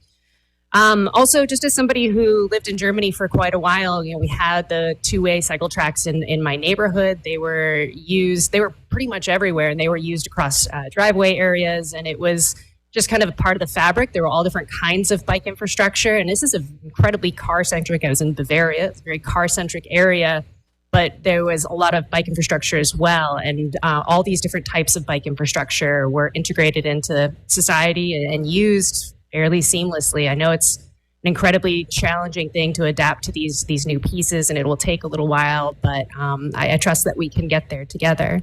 So when it comes to vote, I will be voting in favor of moving this forward. Thank you. Before I get into my thoughts, I did want a couple things clarified, City Manager, if it's possible, from yourself or Mr. Horn or whoever else you feel. I know we talked about trash, if you could share around that.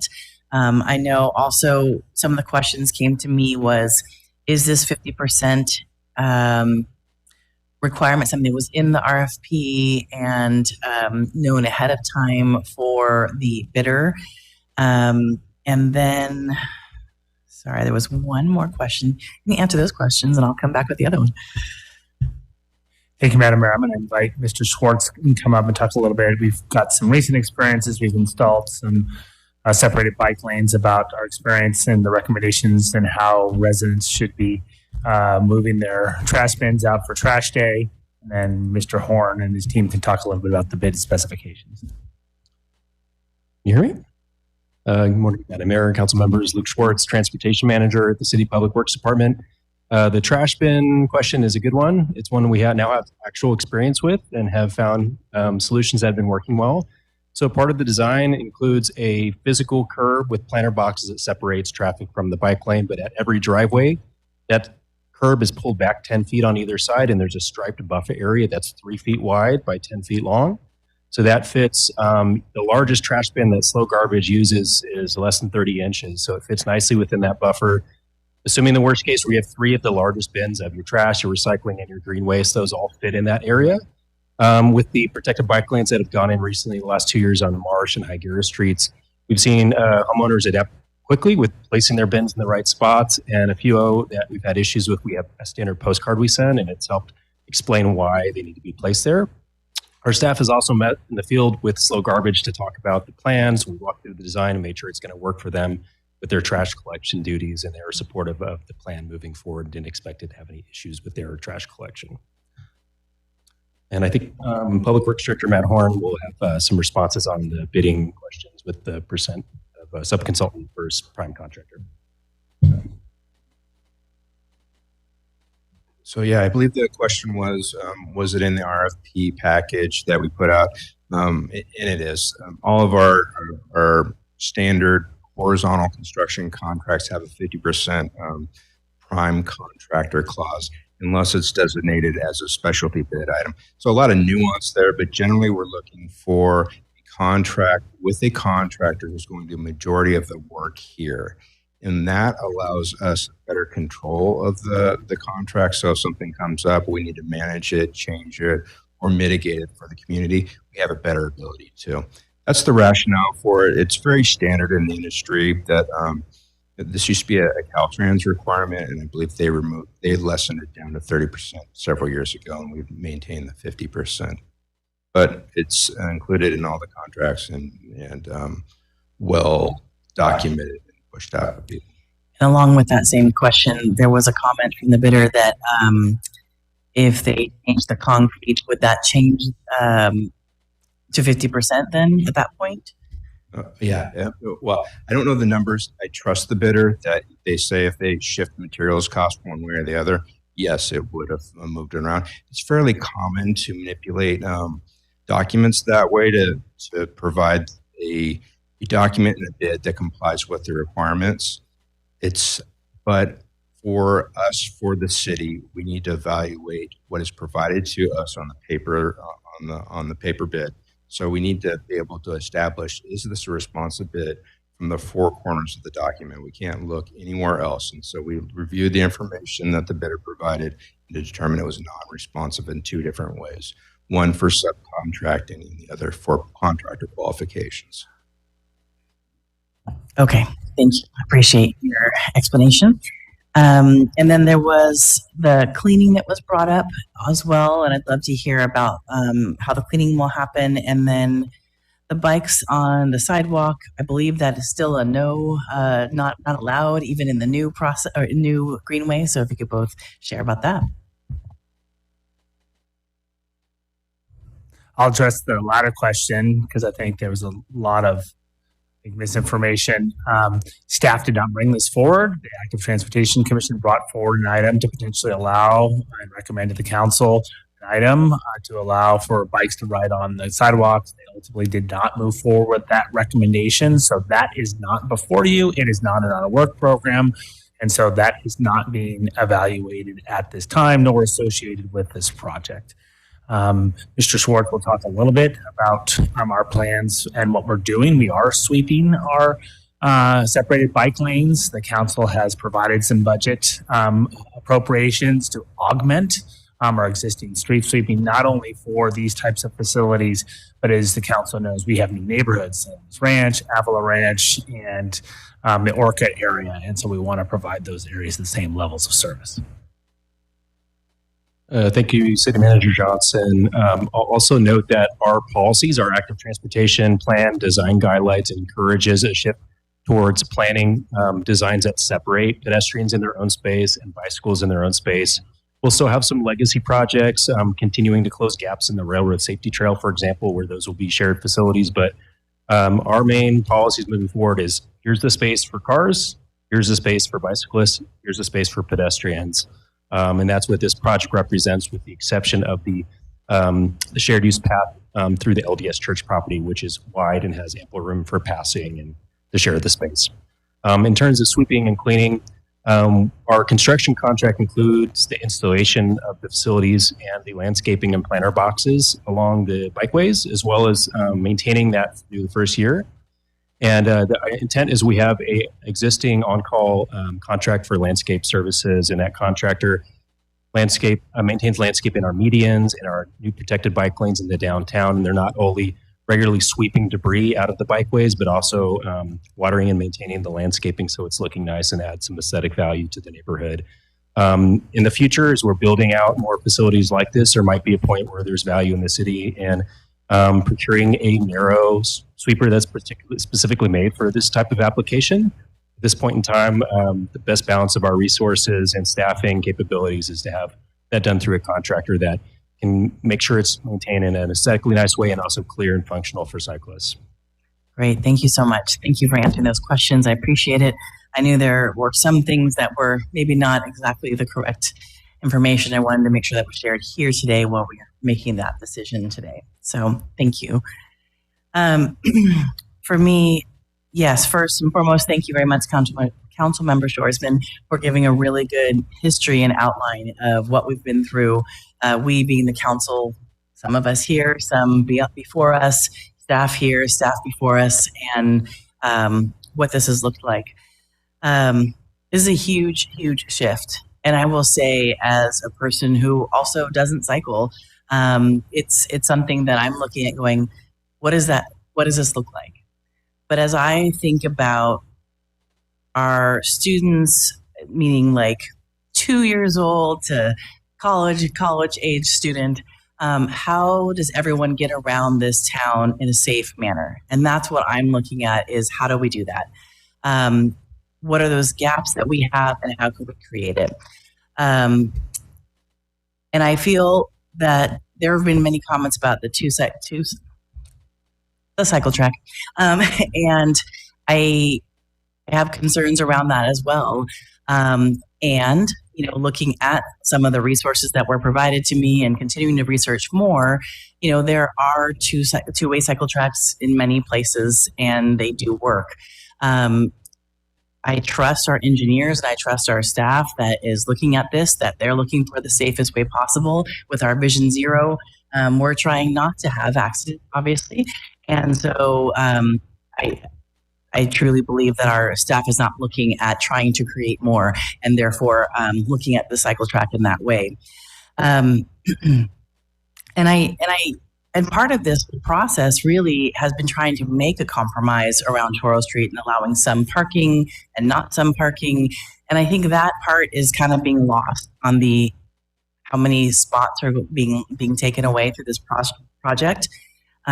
Is that there was some of the community members and saying, okay, do need to have some parking spots available. And so this was the compromise. It doesn't feel great, and not everyone gets to have the spot. And I fully understand that. People who have a driveway, I hope that you do get to use it for your visitors and your friends. Living in a condo, not everyone gets to park near my house. And sometimes that means that I go park somewhere far away and in a parking structure so my friends and guests can come and visit me at my house. So I hear that, and it's frustrating and challenging. But we are looking at how do we make this safe for pedestrians, for bicycles, for strollers, wheelchairs, scooters, everything involved.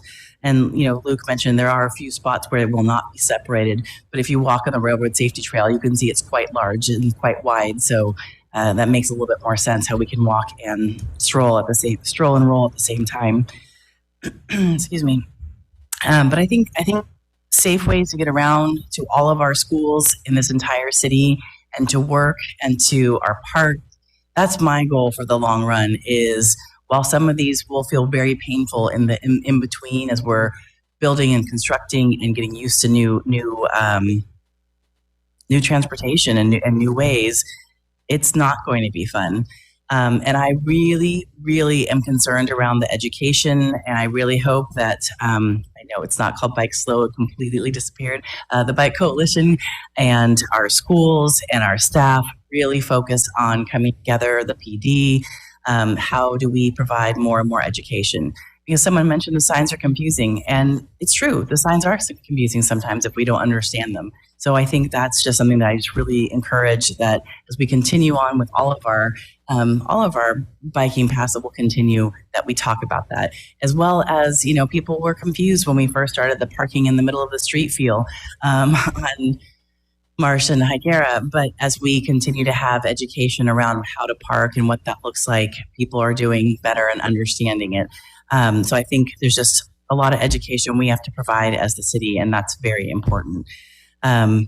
So the last part of this that I really was concerned around with the REOC, the Revenue Enhancement Oversight Committee, was listening to our advisors. And Councilmember Pease, I agree, it's really not a comfortable feel to go against what our advisors said. And when I look back at the reasoning and I listened to the audio, it actually wasn't consistent with what we've done with the local revenue measure money already.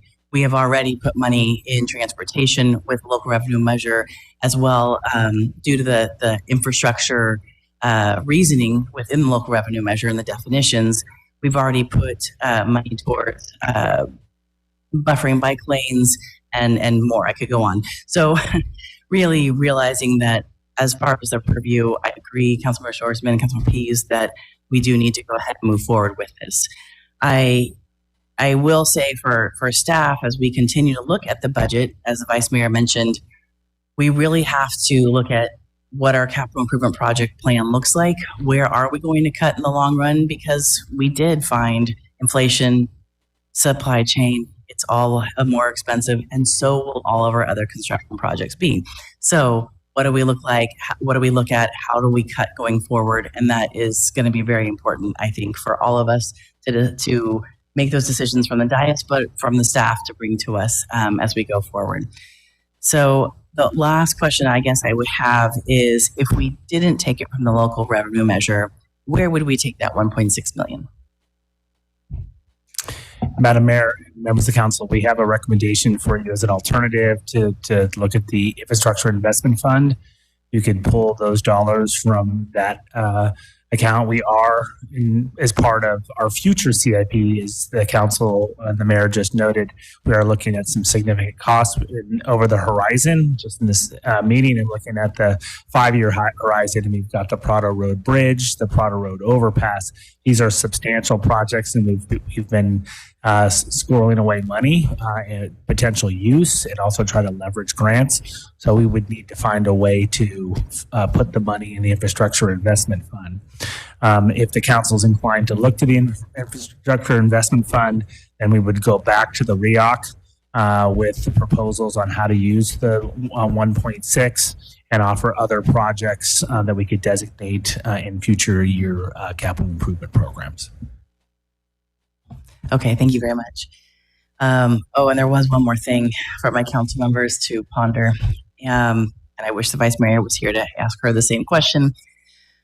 North Choro, I hate to bring up this because I know that this has been talked about ad nauseum. There have been a couple of members since we made this decision last time, and again, most recently, that mentioned there's no such thing as North Choro Street when people get their mail. would this be something that we could just strike going forward, the north part, and just call it the Choro Greenway, so Neighborhood Greenway? Wanted to know my council members' thoughts on that. Councilmember Pease. So my question, my question is, do we need to brand this thing? I mean, at some point, we have, as our transportation director noted, this is how we operate in the city, right? We're having cars here and bikes here and sidewalks here, and I don't know that the branding actually is helpful anymore.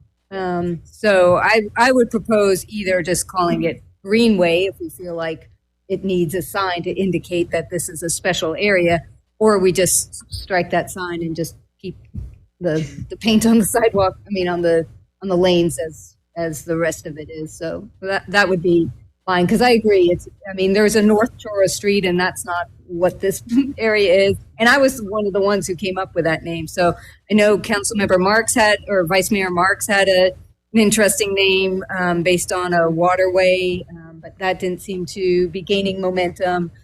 So my first choice would be don't brand it at all, or just call it a Greenway. Thank you, Councilmember Shorsman. I don't care too much what the thing is called. Honestly, it was former Vice Mayor Christensen, I think, who was sort of the advocate for calling it North Choro, because Choro is a long street, and even though there is a North Choro apparently on the other side of Foothill, and this kind of is in that general neighborhood, I think she was feeling like this is the northern part of Choro, and so that's where North Choro came from.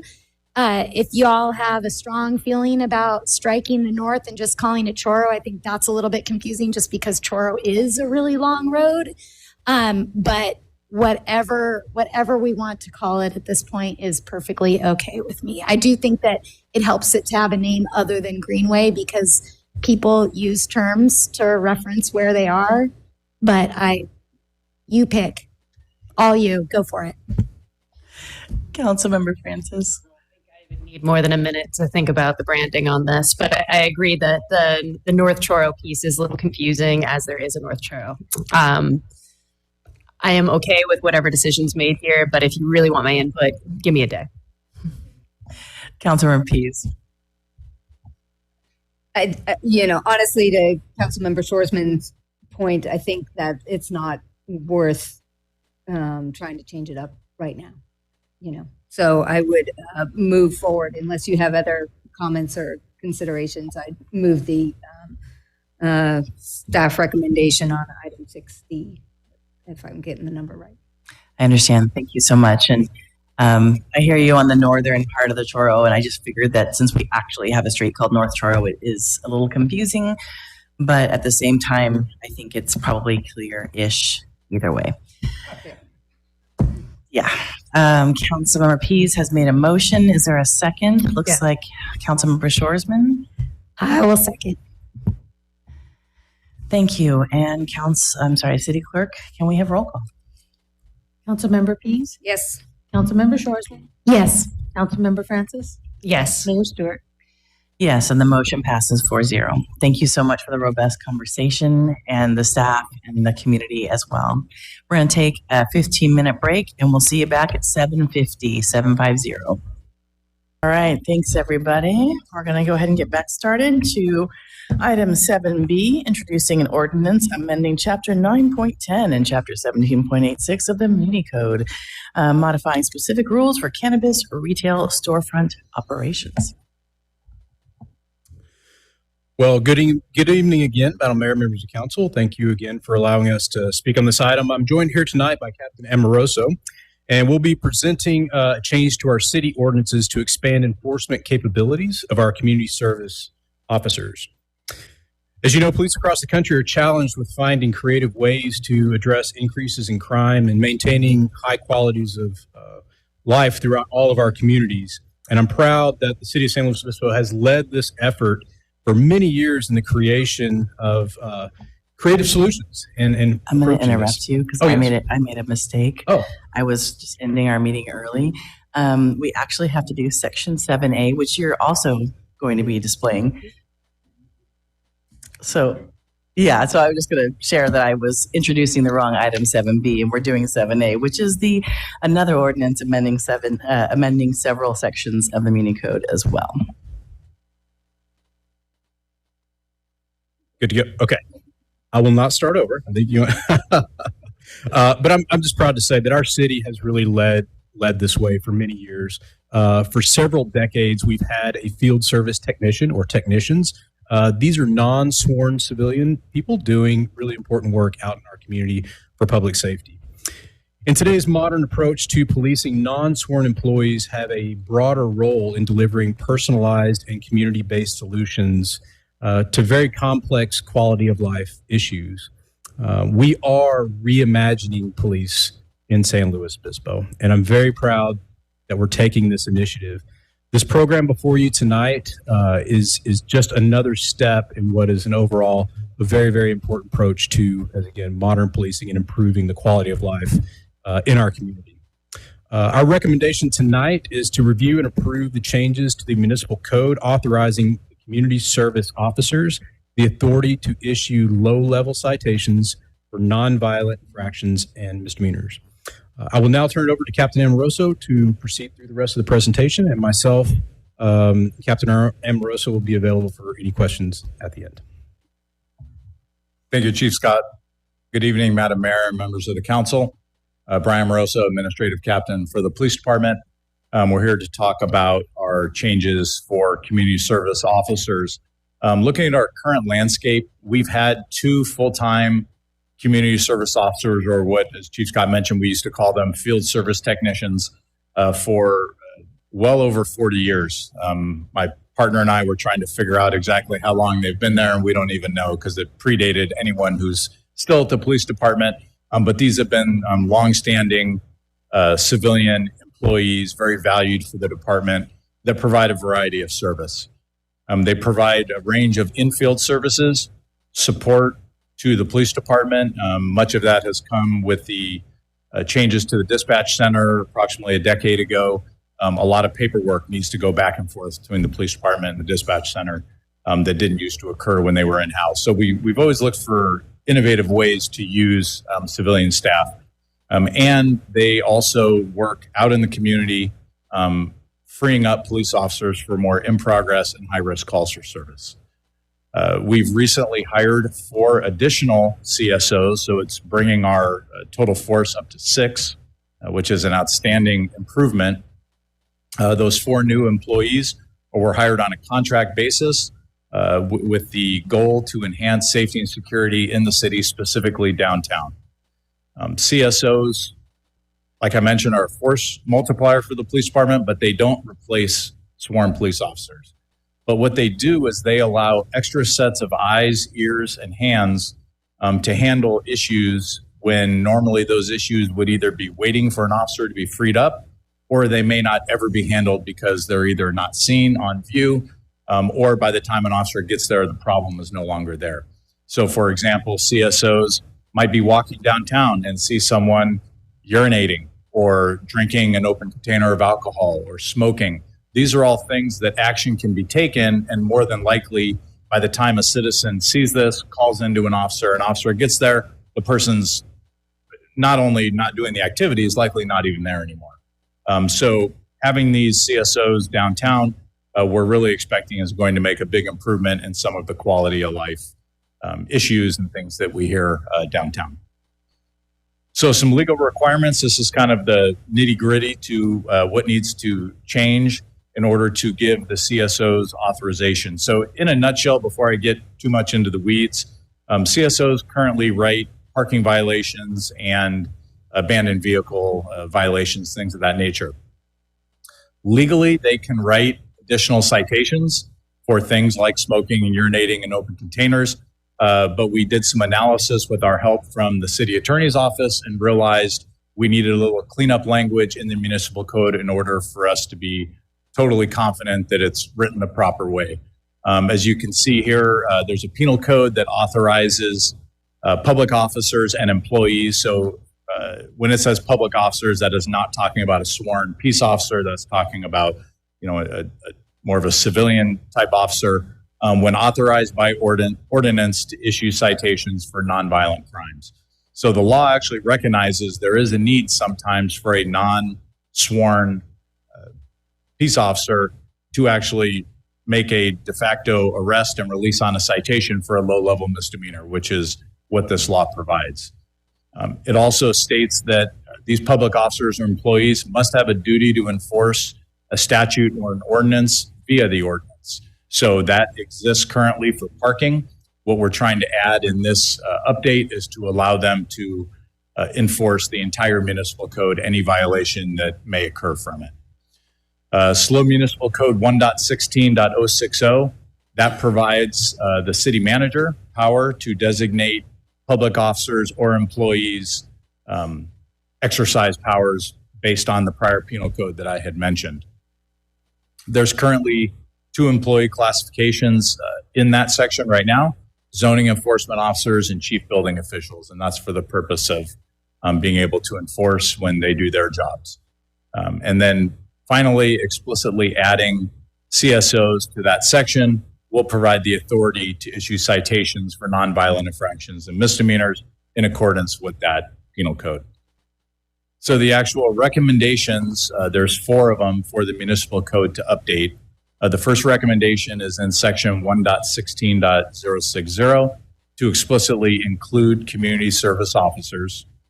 The second section is actually a new section in 9.60, which would designate community service officers as enforcement officers having the duty to enforce violations of the municipal code.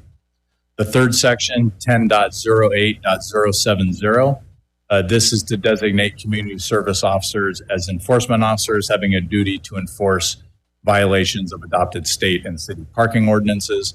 That section currently exists right now pretty much as is. It doesn't explicitly list the field service technicians. This was more of some additional cleanup language that the city attorney's office felt it would be cleaner if we specifically mentioned CSOs should be doing parking as well. There's kind of a catch-all in there, but they felt it was important to add. And then finally, in 10.68.020A, that's simply a job title switch from the old term field service technician to the new term of community service officer. That is the total details. I'll pass it back to Chief Scott. Good. Thank you very much, Captain Amoroso. And again, our recommendation is to approve the changes to the municipal code expressly authorizing community service officers the authority to issue citations for nonviolent infractions and misdemeanors. And both of us are available for your questions. Thank you. First and foremost, officers, confusing a little bit. So why not community service officials versus officers? I noticed you mentioned building enforcement officials. What makes you say officers for the non-sworn? While they're not going to have, of course, all the enforcement powers that police officers have, they do need to have some command presence for the low-level infractions that they will be dealing with. So it is important to give them some title that does tie back to an officer, so that there is some official horsepower, I guess, for lack of a better term, of what they're out there doing. But technically, the field service technician had the same exact possible duty, right? Correct. And we've had, over the years, we've had lots of questions about what are technicians? What are they actually doing in the field? Is it checking water lines? Are they working on streets? It really, none of that conveys any type of enforcement activity, which they've had all along. Okay, thank you. I'm so sorry, Mayor. Can we just one second? We're having a little bit of a technical issue. Oh, yeah, go Should ahead. we pull our cards or?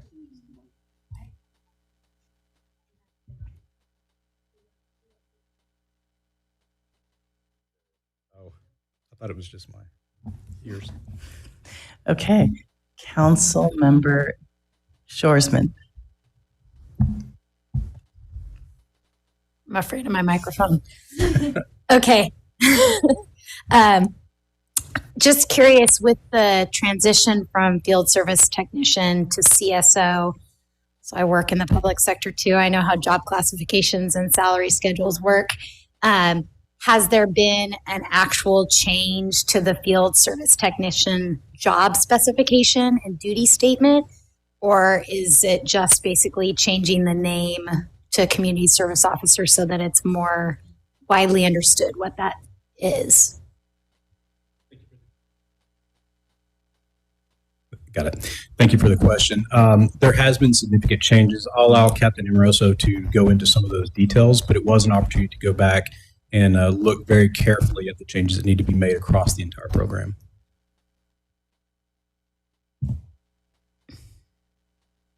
There we go.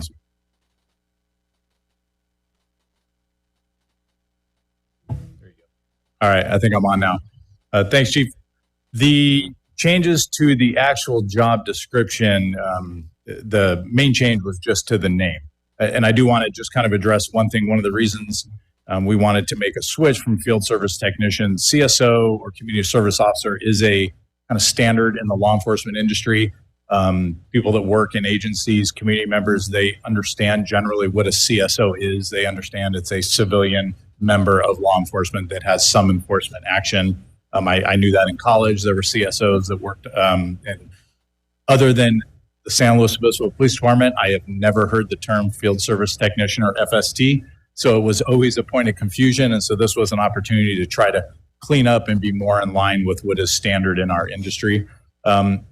With the change and adding the 4 new contract CSOs, it has significantly allowed us an opportunity to look at new ways to use these employees. The 2 CSOs that we currently have, the duties that they currently are performing are not going to go away. And those duties are extremely important to the department. There's things such as doing live scans and abandoned vehicle abatement and things that cause a lot of calls for service to the police department. So they did not have the time or in their schedules to focus on an issue like downtown. So that is why adding new employees has also allowed us to look at and expand the program at what other kinds of services and activities could they be performing, because we don't have enough, although some may disagree in the community, we don't have enough abandoned vehicles for 6 CSOs to do abandoned vehicles all day.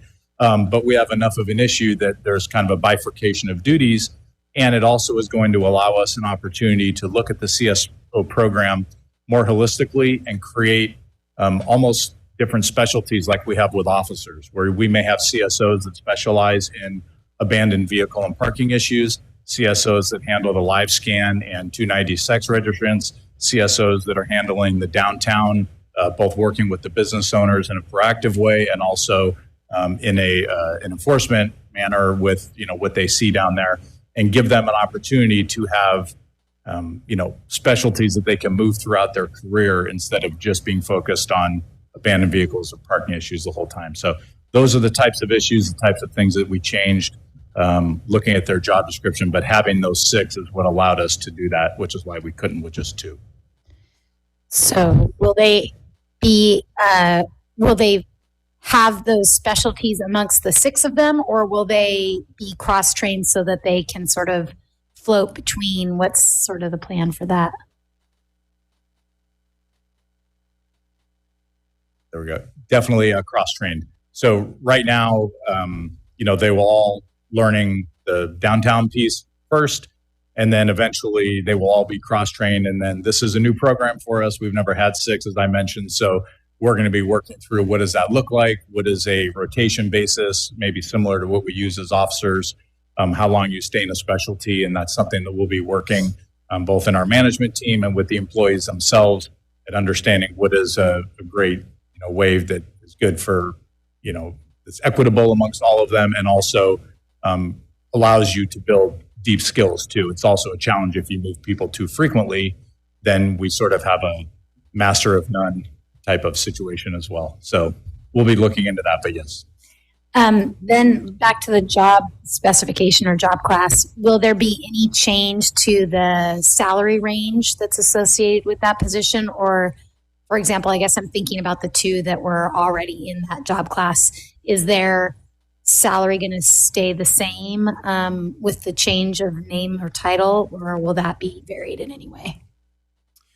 There's currently no changes to the salary structure. Obviously, having the different disciplines to be able to work through is beneficial for them to become more well-rounded. But currently, right now, we have the 2 that are full-time and the other 4 are on contract. So in the near future, we would look to move the other 4 as full-time employees, but they would all be in the same range together. Okay, 2 more. These will be quick. I noticed in the staff report and in what you've said already that the focus of these 4 new positions is going to be the downtown area for the most part. What will they be accessible or usable by the other parts of the city? How will you decide how to assign people? And that's a great question. We know where we need them right now, and right now it's downtown. That's our number one priority, and we've gone and taken this opportunity to also change their uniform appearance. So they're going to be wearing a black polo, a khaki style pants to be approachable. And so our number one objective is to have them out there in the community, accessible to our businesses and accessible to our visitors and residents of the community to come up and engage and talk with them. Their mission, their primary goal is to find what the issues are and be problem solvers in downtown. So they can be used elsewhere if needed. They're not necessarily specifically for new officers, full-time for downtown specifically.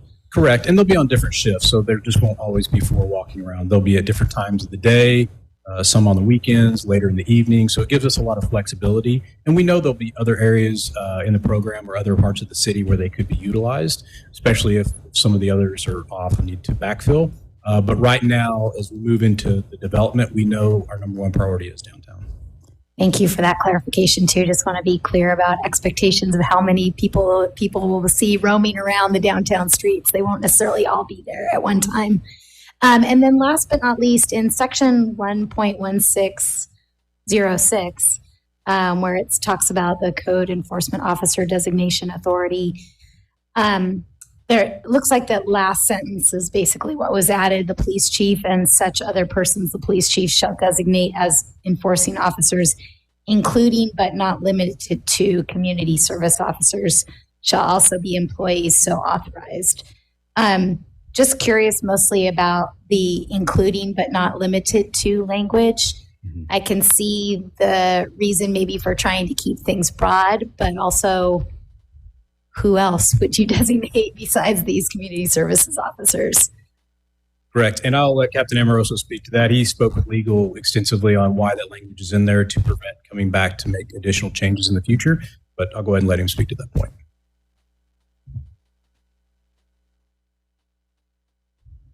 There we go. Well, you took my thunder.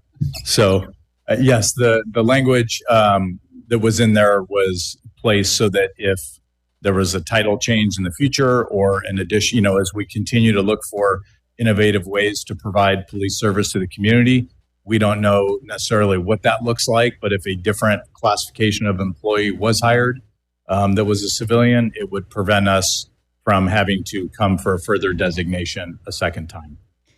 So what would you say to someone who might be concerned that this would give you the authority to just designate whoever you want to to have this authority?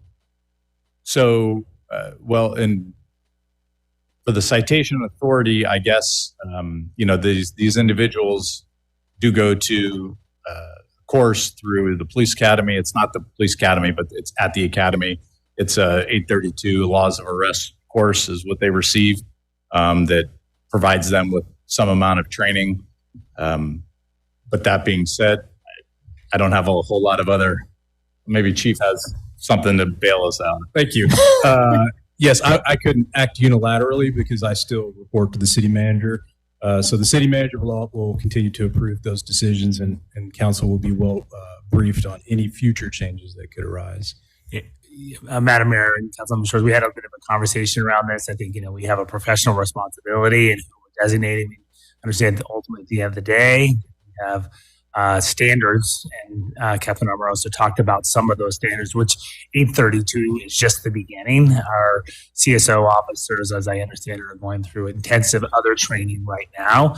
Eventually, the idea is to put them through a variety of training that really positions them to be, really living the community service piece and emphasizing that piece.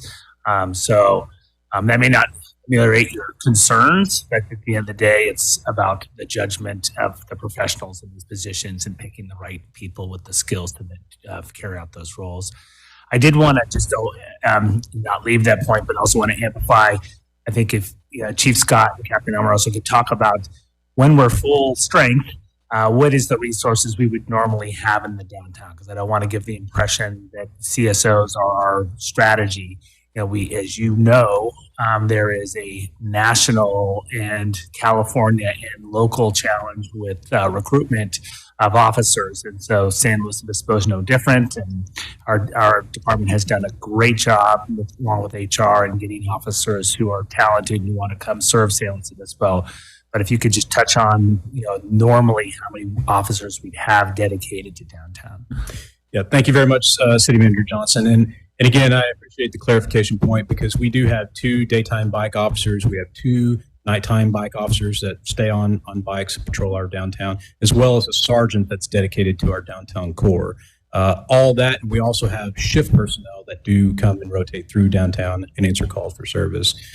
That's when we're fully strength. We've been suffering for a number of years now, trying to get back to those levels, and we've continued to have a downtown presence, but obviously not the one that we want. So this does get us closer to having more presence downtown and addressing those underlying issues. But we really look forward to having our personnel dedicated to downtown specifically. I'll just say it's been awesome to see the bike officers back out there again. More recently, I know we were struggling with having all those positions filled throughout the pandemic. So it's nice to see them back. Thank you.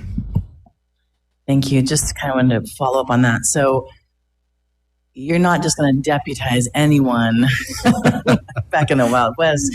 I received a message soon after talking to someone today, and they were concerned that if we were to have another time like we had COVID, that great, you and Derek would just be deputizing people left and right and turning them into CSOs. So it sounds as though there has to be some actual completion of eligibility or courses or something to become a CSO. Correct. And we've had these employees on for a couple of weeks now, and they're in intensive training. And so it's going to be a couple of months of training. Once they complete all the department training, we're also going to have them go to our CIT training, the same training that our police officers go to for managing persons in crisis. And so they're going to have the same threshold. 40 hours is what we're seeking for them as well. And so as we go into this program, we believe it's a good program, but we want to go in with all of the capability for the future. We just don't know what's going to be next. And what we've learned from COVID, and especially our rising crime over this past year, is we have to be flexible, we have to be fluid, and be able to respond and adapt as quickly as possible. And that's what the code changes does for us right now. Great. Thank you so much. Councilmember Francis. Thank you so much. So with 6 total, we're going to probably have more citations, but do you anticipate that this is going to be a huge boost to the number of citations we're seeing per CSO as they're out, since we're just having more folks with that ability to give out more types of citations? Citations are a very important tool for the police department, and we believe that just by the number of contacts, we certainly anticipate many, many more contacts. This is what they do every day, day in and out, is walking the streets, talking to people, understanding issues, learning root causes. Just as a byproduct of those contacts that we already know are coming, there will certainly be citations, and they'll have discretion, just like police officers. We don't operate zero tolerance. And so where there's issues where a citation is needed to change behavior, they'll have the authority to do that. And they certainly are encouraged from my office to use those tools.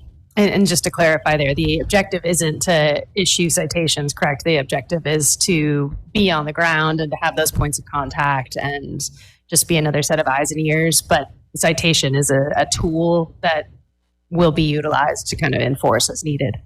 Correct. And, we have a great community where people love to come to visit. We have people that aren't always familiar with our ordinances when they come visit downtown. And so sometimes it's a good moment to just educate and change behavior. But in those instances where we have developed relationships and behavior is not changing, the citation is a very good tool.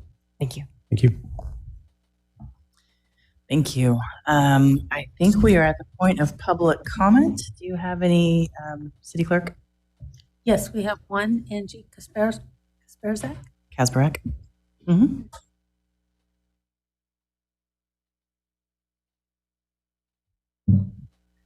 Good evening, Mayor and City Council members.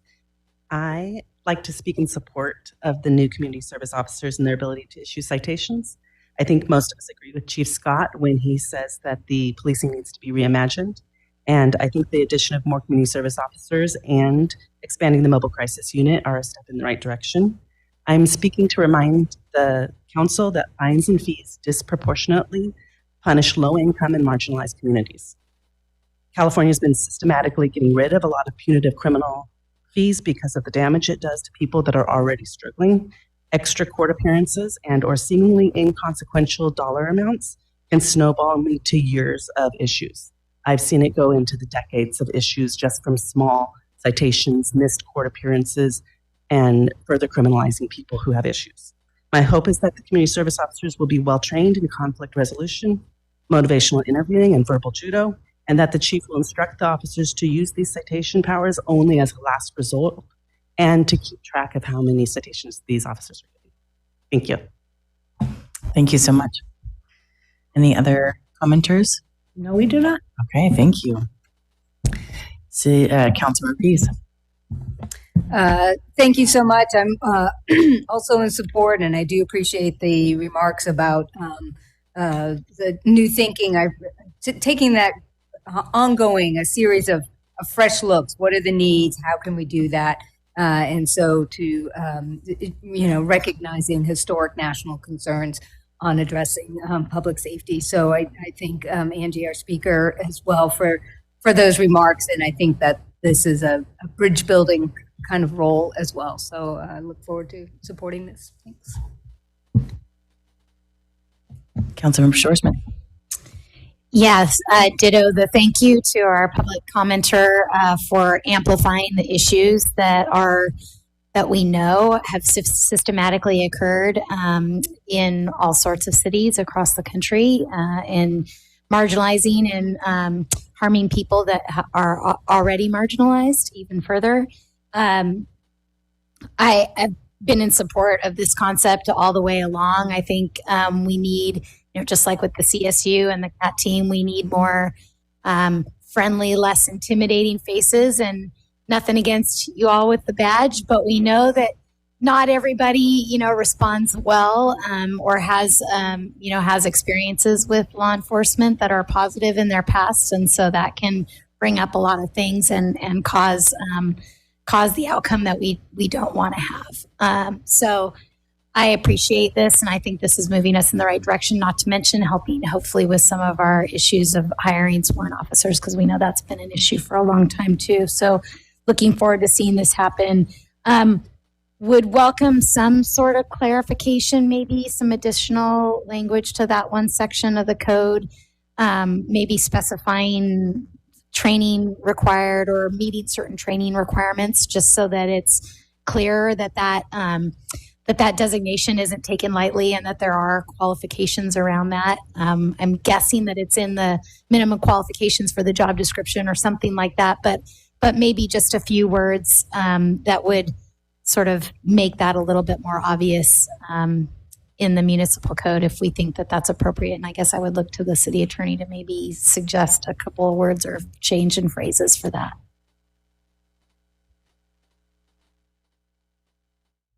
Sure. I think language along the lines that you were suggesting, just a comma, employees meeting established minimum enforcement training criteria.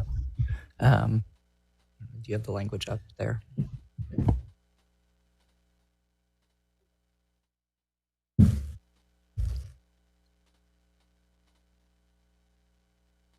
While she's looking that up, I will add just that we've taken this opportunity to actually spend time and create a rather in-depth training manual for these employees. So we as an organization could understand the position, and then also have a very detailed manual for the people who aren't sitting in these seats in the future to know how to continue this program forward.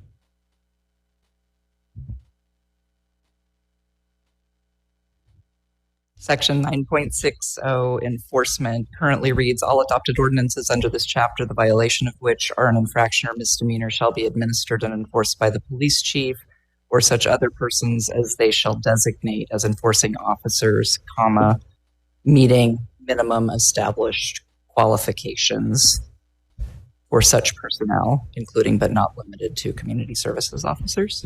Does that address your concern? Sorry, I pushed the button. I think that meets the intent. Thank you. Thank you. That's a great addition. Councilmember Francis. Councilmember Peace, did you have a follow-up you wanted to add to that? Okay. Just as. I was just wondering if it needs minimum, just meeting the established. Yeah. Thank you. We all appreciate that. Councilmember Francis. Yeah, I just wanted to agree wholeheartedly with all of the commentary from Councilmember Pease, Councilmember Shoresman, and from our public commenter. Really feel like this is an excellent step and appreciate what you all are doing, and also in support of the changed language in there. So thank you.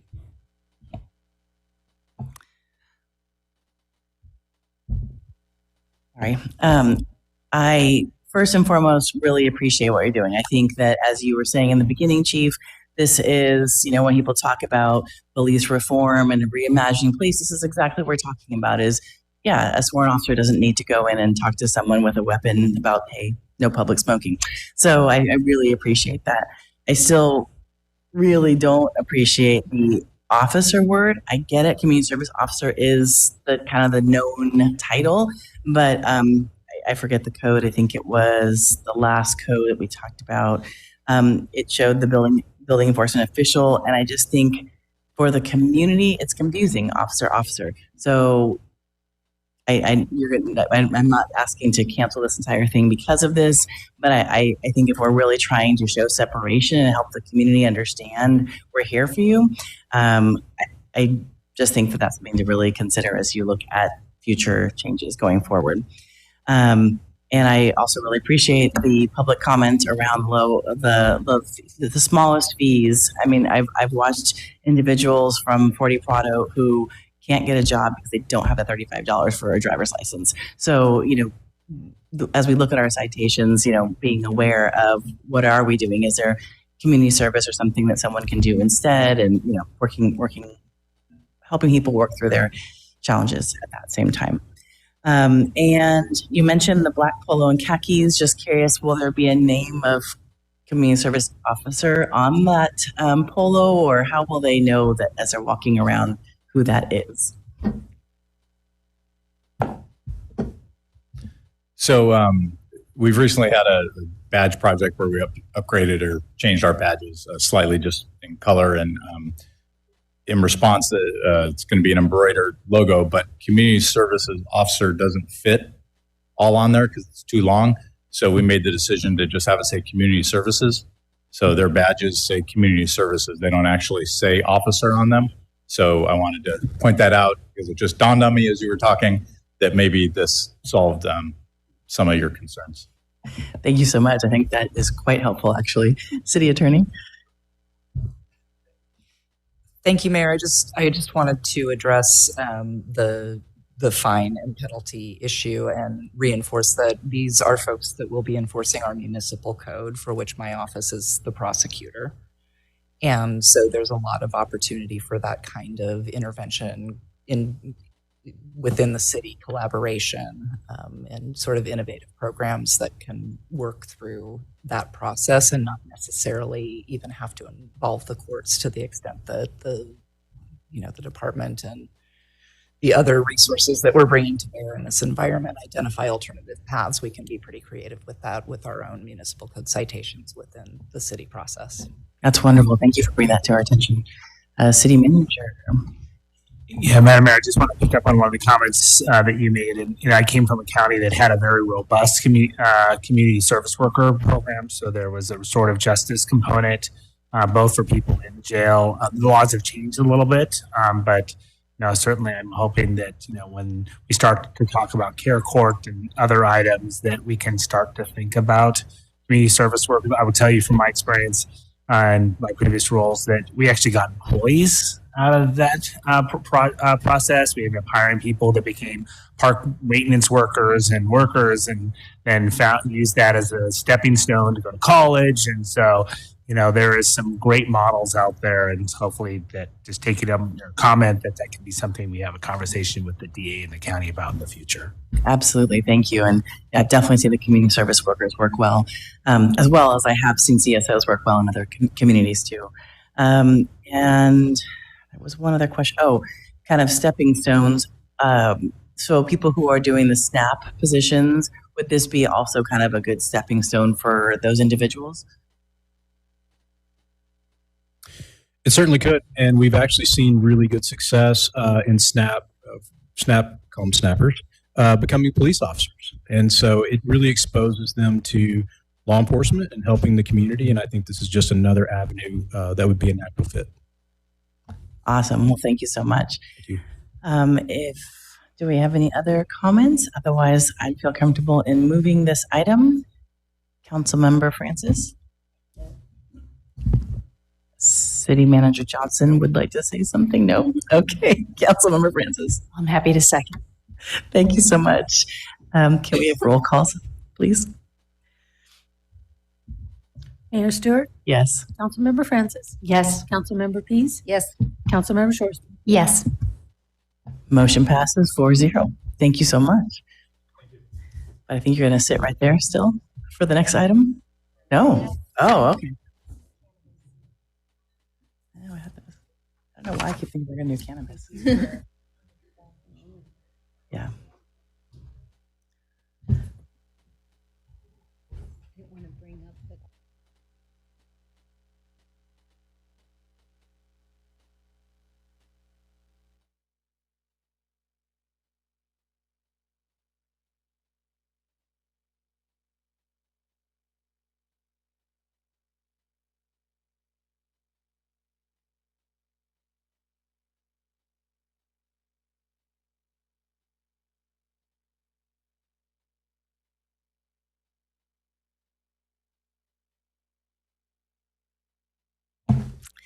Thank you so much. We have our last public hearing and business item, which is receiving an update on the city's cannabis business program and introducing an ordinance amending Chapter 9.10 and Chapter 17.6 to modify specific rules for cannabis retail storefront operations.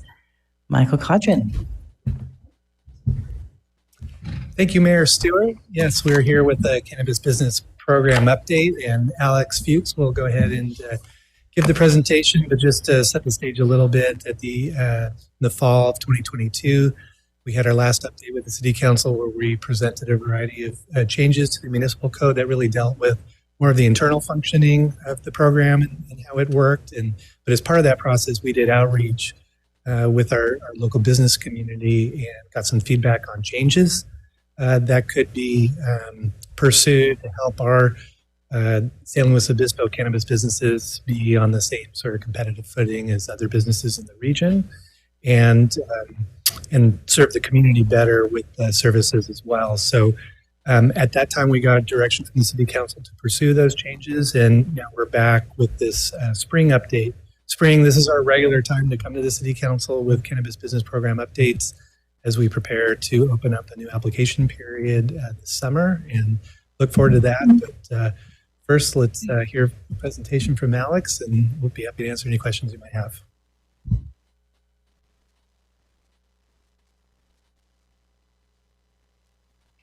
Thank you, Michael. Good evening, Madam Mayor, members of council. As Michael already summarized, staff is returning today to propose recommendations to address specific operational requirements for retail storefront operators as a follow-up to the direction council provided in October. And so the recommendations before you today are to 1, receive an update on the city's cannabis program, and then 2, introduce an ordinance amending chapters 17.86 and 910 of the municipal code to modify specific rules for commercial cannabis retail storefront operations.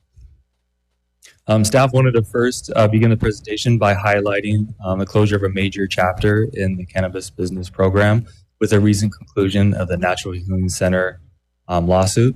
On February 2nd, the trial courts ruled in favor of the city for the second time, upholding the city's termination of the Natural Healing Center operator permit that occurred in October of 2021. The termination of the permit was based on a failure of the applicant to disclose disqualifying criminal activities that were admitted to in a federal criminal plea agreement by one of the former owners, Helios Dayspring. The court agreed that the city was justified in terminating the agreement. Sorry, let me start that over. The court agreed with the city that Mr. Dayspring had omitted information during the application, permit, and permit issuance process that would have otherwise automatically disqualified Natural Healing Center from attaining a permit and then subsequently going into operation in the city. So with the closure of the legal case, the city manager intends to open a new application period for the third retail storefront permit, which will occur likely in this coming summer. And of course, council will be notified of any new application period opening prior to it. Currently, the city has 4 permitted cannabis operators in the city, 2 retail storefronts, Megan's Organic Market and Slow Cow Roots, and then 2 delivery services, Coastal Delivery and Puracell. Coastal Delivery has currently paused their operations, and it's unclear at this moment if they intend to lapse on their permit or to renew it at the end of this current fiscal year. Puracell is currently going through a transfer of ownership request process that they submitted to the city in October. Their intent is to add a group called 7 Points Group to their permit. 7 Points Group is operating out of Woodlake, California, and was originally incorporated in 2018 and is currently licensed by the state to operate cannabis cultivation, delivery services, and distribution out of Tulare County. So this slide shows the current ownership structure for Puracell and the proposed ownership structure under their external minority transfer. Currently is 100% owned and operated by Anacapa LLC. And if the transfer is approved, then 49% ownership would be transferred under 7 Points Group. The transfer is being processed in accordance with the municipal code and the adopted administrative regulations and is currently routing for internal approval. With the condition that all new owners and principals complete background checks conducted by our consulting firm. Cannabis tax and permit fee revenue was adjusted down during the mid-year budget review that was recently came before council in February. Cannabis tax revenue was adjusted from $1.4 million to $1.1 million for the current fiscal year, and permit fees were adjusted from $210,000 to $177,000. The adjustments were based on a delayed opening and permit issuance for the third retail storefront permit, as well as a delay in opening of non-new retail storefront permit delivery services. The chart on this slide shows the cannabis tax revenue actuals for fiscal years 2019, 2020 through 2022, 23, which is our current fiscal year. So far, the revenue collected through the end of December is a little over $540,000, which is on track to meet our revised budget amount of $1.1 million. So the evaluation of the retail storefront operational changes included outreach to the community, as Michael said earlier, an analysis of comparative agencies that have been used in the past to recommend changes to our cannabis business program, as well as an analysis conducted by a consulting firm regarding the operational hours to determine if there would be a potential increase in tax revenue as a result. The request includes extending operational hours for retail storefronts. Currently, it is 9 a.m. to 8 p.m. daily, and the recommendation is to extend that to 7 a.m., 9 p.m. Daily, and then also to allow medical cannabis users that are aged 18 to 20 to access storefronts. Currently, medical cannabis users that have a valid physician's recommendation can only obtain cannabis and cannabis products from delivery services. And then the final recommendation is to allow storefronts to also engage in delivery. This is not explicitly prohibited within our municipal code regulations. So if it is approved by council tonight, it would be updated within our application materials and our administrative regulations, which are reviewed and adopted by our Cannabis Steering Committee. So as staff said earlier, there was 9 other comparative agencies that were analyzed as part of this retail operations storefront policy discussion, and the city of San Luis Obispo has the most restrictive hours of the 9 other agencies that were reviewed. And San Luis Obispo is also the only agency that prohibits medical cannabis users aged 18 to 20 to access storefronts, and is also the only agency that does not allow retail storefronts to engage in delivery services. All of the proposed recommendations are allowed by the state, and it's within the city's authority to enact these changes. The consulting firm that conducted the analysis on the expansion of operational hours for retail storefronts concluded that there are a variety of factors that go into determining whether there would be an increase in sales and by proxy an increase in tax revenue. And at this time, it's unable to determine what that amount would be, namely because even if these changes are adopted, it is up to the operator to expand their hours of operation. And then at that time, staff would be able to determine if there was an effect on tax revenue.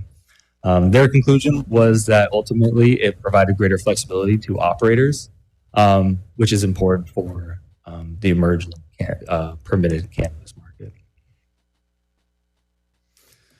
So the proposed changes to retail storefront operations affects zoning regulations and the cannabis regulations within the municipal code, and then the 4 sections that you see here. Again, the allowance to allow retail storefronts to also engage in delivery is not codified within the cannabis regulations or the zoning regulations. So if approved, it would just be clarified through our application process.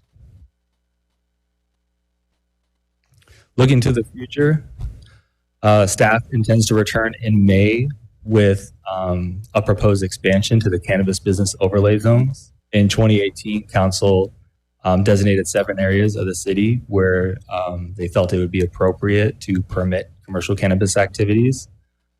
These areas included land use types that matched the various permit types that the city offered.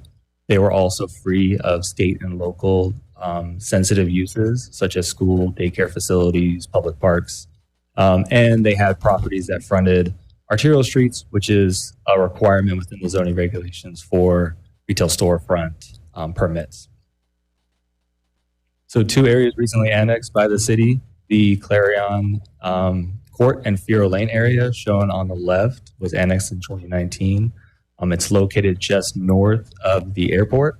And then the second area, the East Airport area, which was annexed in March of 2020, is just opposite of the airport on the east side of Broad Street. Both of these areas share similar characteristics and meet the criteria of the originally established cannabis business zones, including land use types that match the permit types that the city offers. They front arterials, being Broad Street, which would be appropriate for retail storefronts, and they're free right now of sensitive uses. So staff intends to take this item to Planning Commission for review and then ultimately return in May to council for approval, all in preparation for opening a new application period for that 3rd retail storefront permit. And so again, the recommendations are to receive an update on the city's cannabis business program and to introduce an ordinance amending Chapter 17.86 and 910 of the municipal code to modify these specific rules for commercial cannabis operations. Thank you so much. And I want to say that not just was your presentation today great, but your report was incredibly easy to read on a pretty difficult topic. So thank you, and very legalese topic. So thank you so much. You're welcome. One question, you mentioned the application process, and So current businesses or new businesses, if the current businesses want to open up their hours a little bit longer, they have to go through a whole entire new application process as well as a brand new business. So in reviewing and I just did this for one of the retail storefront operators, in reviewing the conditional use permit that was issued, it does not state specifically the hours of operations in there, but they do have to follow the zoning requirements, which contain the hours of operation. So through that, something like changing operation hours would not be something that they would need to apply for. But if approved to, say, engage in delivery services, then that would likely require a modification to their conditional use permit. Okay, thank you. That was where I think I was confused all of a sudden. I'm like, wait. And then there was on the slide, you had the bar graphs. I think it was slide 6. The revenue seems to be on track, but we have Coastal Delivery closing or on hold, one or the other. You still feel like the delivery or the revenue will be on track, even though we have a business closed? Yes, because right around the time that we ended this actual revenue collection at the end of December, the new delivery service PRSL opened for operation. So right now, staff just sees it as a swap from one delivery service to the other. But if Coastal Delivery reapplies or if a new business applies for delivery service, then there could be an increase in revenue next fiscal year. Okay, thank you so much. Any other questions? City Clerk, any public comment? Yes, we have 4. So the first one is Hillary Campbell. The next would be Sarah Wells, and then Megan Sosa. Thank you. I'm Hillary Campbell, and I have the pleasure of working with Megan's Organic Market. I'm here today to advocate for the approval of expanding dispensary hours from 7 a.m. to 9 p.m., approving cannabis delivery services out of the city of SLO, and opening services to 18-plus medical card holders for cannabis dispensaries within the city of SLO.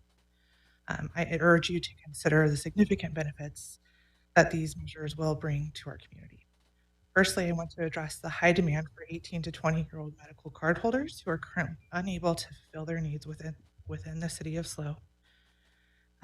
We have to turn these guests away often without understanding that there is a city policy and our store's policy driving them to other cities to make these purchases. Moreover, expanding dispensary hours to open at 7 a.m. and close at 9 p.m. will allow many with time conflicts to access a store. These expanded hours are in high demand as lines of guests wait for opening each day and large amounts of guests try to get in before closing at the end of the day. Expanding the hours would help to alleviate the congestion and improve the shopping experience for guests. Sorry, I get really nervous when I speak publicly. You're doing great. Thank you. Allowing delivery services from SLO City dispensaries would also benefit the community as it would provide a safer and more convenient option for those who are unable to physically visit the dispensaries. Finally, it's important to note that neighboring cities have already implemented these policies and are reaping the benefits of significant increased tax revenue. By following their lead, we can improve our city's financial stability while also providing valuable services to our community. So in conclusion, I urge you to approve the expansion of cannabis dispensary operating hours, the approval of cannabis delivery services, and the opening of services to 18-plus medical cannabis card holders. These measures would provide numerous benefits to our community, and I believe that we should embrace them with open arms. Thank you for your attention. Thank you.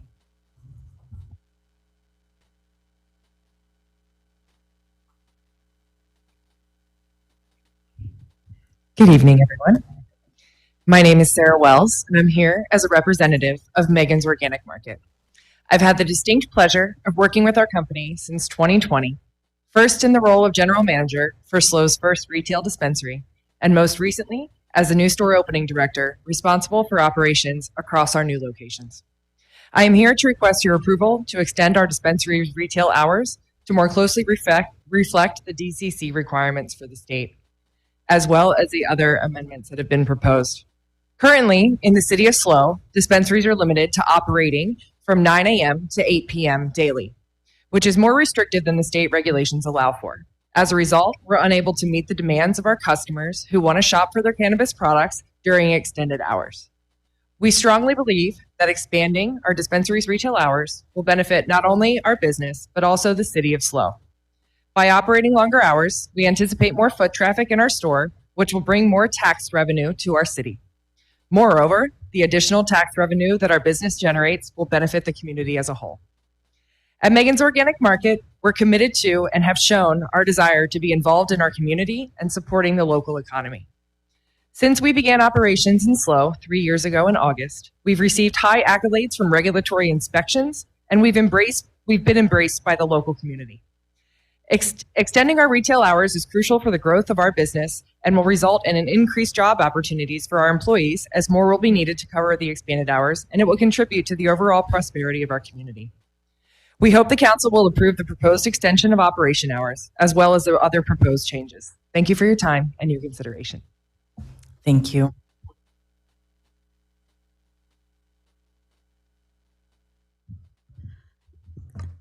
Good evening, City Council members and staff. It's lovely to see you all. I'm Megan Souza, owner of Megan's Organic Market Dispensary, and I'm here today to express my support for the proposed updates to the Cannabis Business Program. This is going to be a little bit repetitive. The proposed updates, including expanded hours, delivery, and access for 18-plus medical patients, are crucial for us to better serve our customers and patients. The expanded operating hours would allow us to provide more flexible service to our customers, especially those who work or have other obligations during normal business hours. The ability to offer delivery would make it easier for our customers with mobility issues or other challenges to access our products in store. And the ability to allow access to 18-plus medical patients will allow those patients to have a better, safer experience, as well as expanded access to medically focused cannabis products, since delivery services have a much smaller product offering, especially in the categories of low THC and non-combustible options. And as staff stated, the proposed updates would level the playing field and make us more competitive with dispensaries in neighboring cities. As currently Morro Bay and Grover Beach, they already have expanded hours, access for 18-plus medical patients, and delivery. So in conclusion, I urge you to support the proposed updates, as these changes would not only make us more competitive with neighboring cities, but also allow us to better serve our community and provide safe and legal access to cannabis products. Thank you for your time and consideration. Thank you. Final speaker is Austin Canella. Good evening. Good evening, Mayor and council members. My name is Austin Canella, and I'm owner of SoCal Roots, the other dispensary here in town. Yeah. Oh, no worries. Yeah, I'm Austin Canella, owner of SoCal Roots. I'm here just to applaud the city for its efforts to onboard cannabis, and even more so for its willingness to evolve and adapt the ordinance as this emerging industry finds its place in our community. I'm here just to kind of reiterate our support for all three amendments that are proposed tonight. We think it will be a benefit both to our business and the city, and I'm here to answer any questions. And once again, thank you for your willingness to evolve and adapt to the industry's growth. Thank you. Thank you. I assume no one else. Thank you so much. Any council member, please?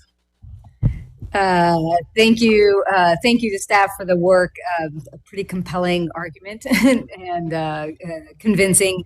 And I do want to also thank our cannabis business community for their patience while we kind of, roll this out. So thanks for sticking with us, and I do support the changes.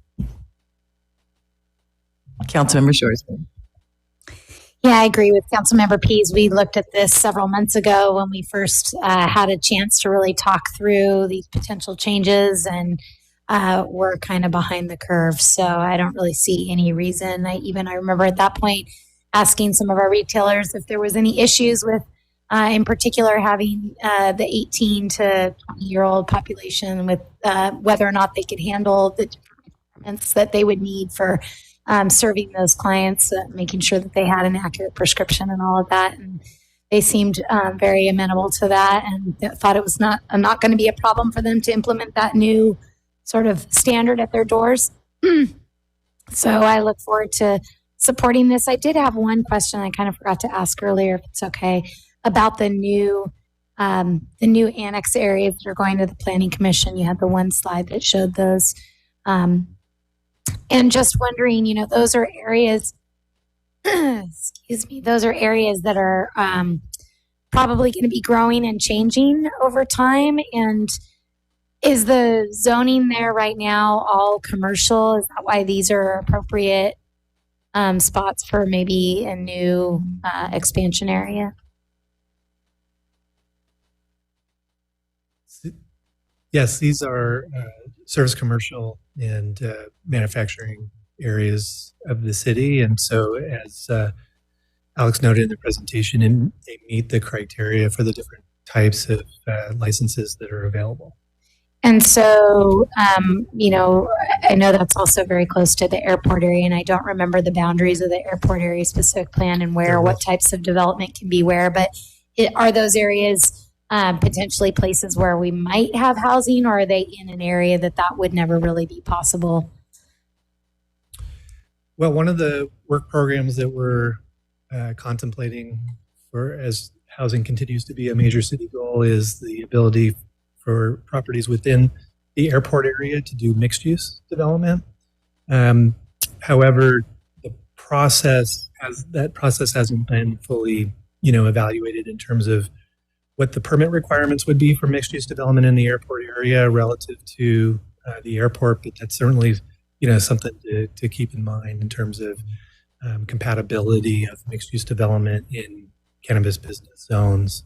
In our other areas on Broad Street, on Higuera Street, we do allow mixed use development.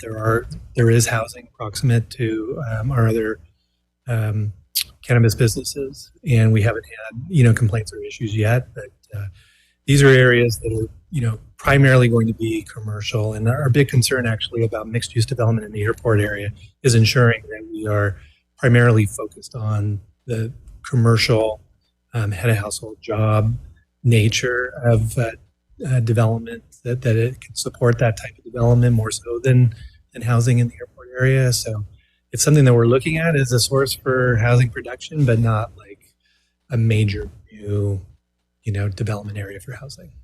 I realize I'm kind of jumping ahead 3 or 4 steps, so apologize for that. But thank you. I'm prepared to support the issue, the agenda items tonight. And that input's fantastic as we, start to engage with the property owners and bring it to the Planning Commission. It's good to know, what considerations what questions we should be answering. Yeah, thank you. I forgot about the, future potential with the commercial turning into more options. So thanks for that reminder. Councilmember Francis.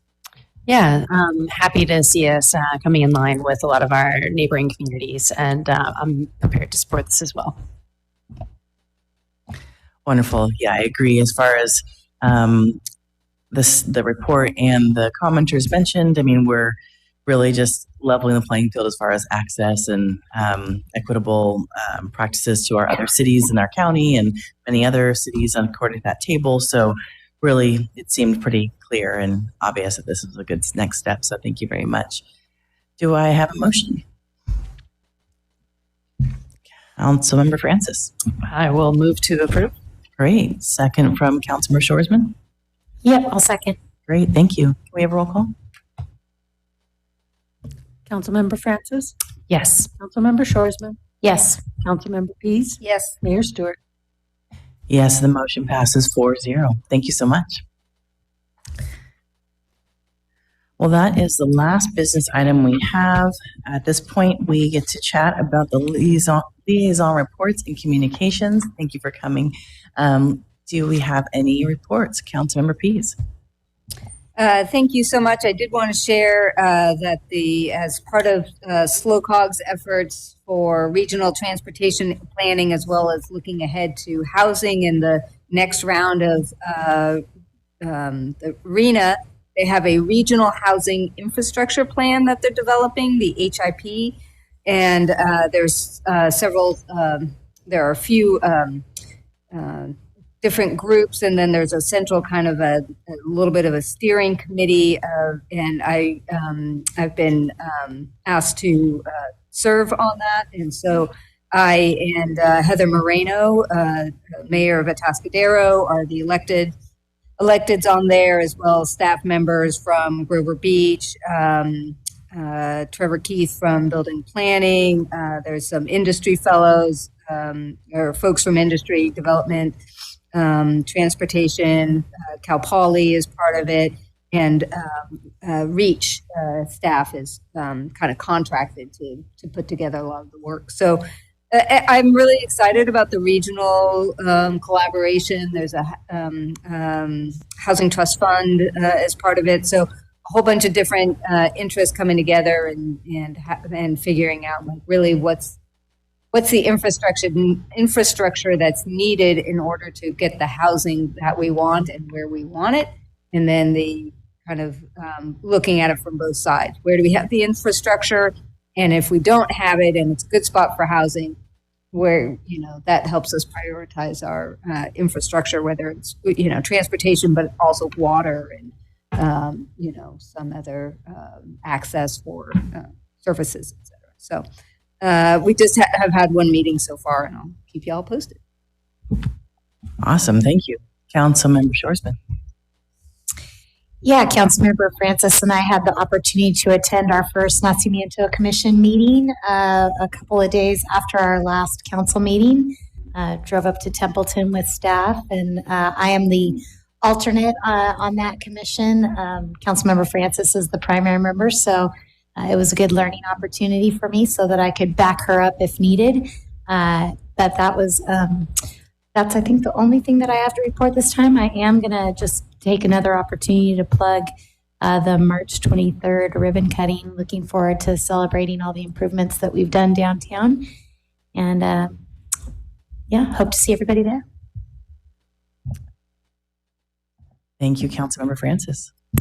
Other than the really fun road trip we had up to our Nacimiento meeting, which was really informative and actually covered quite a bit, which was great.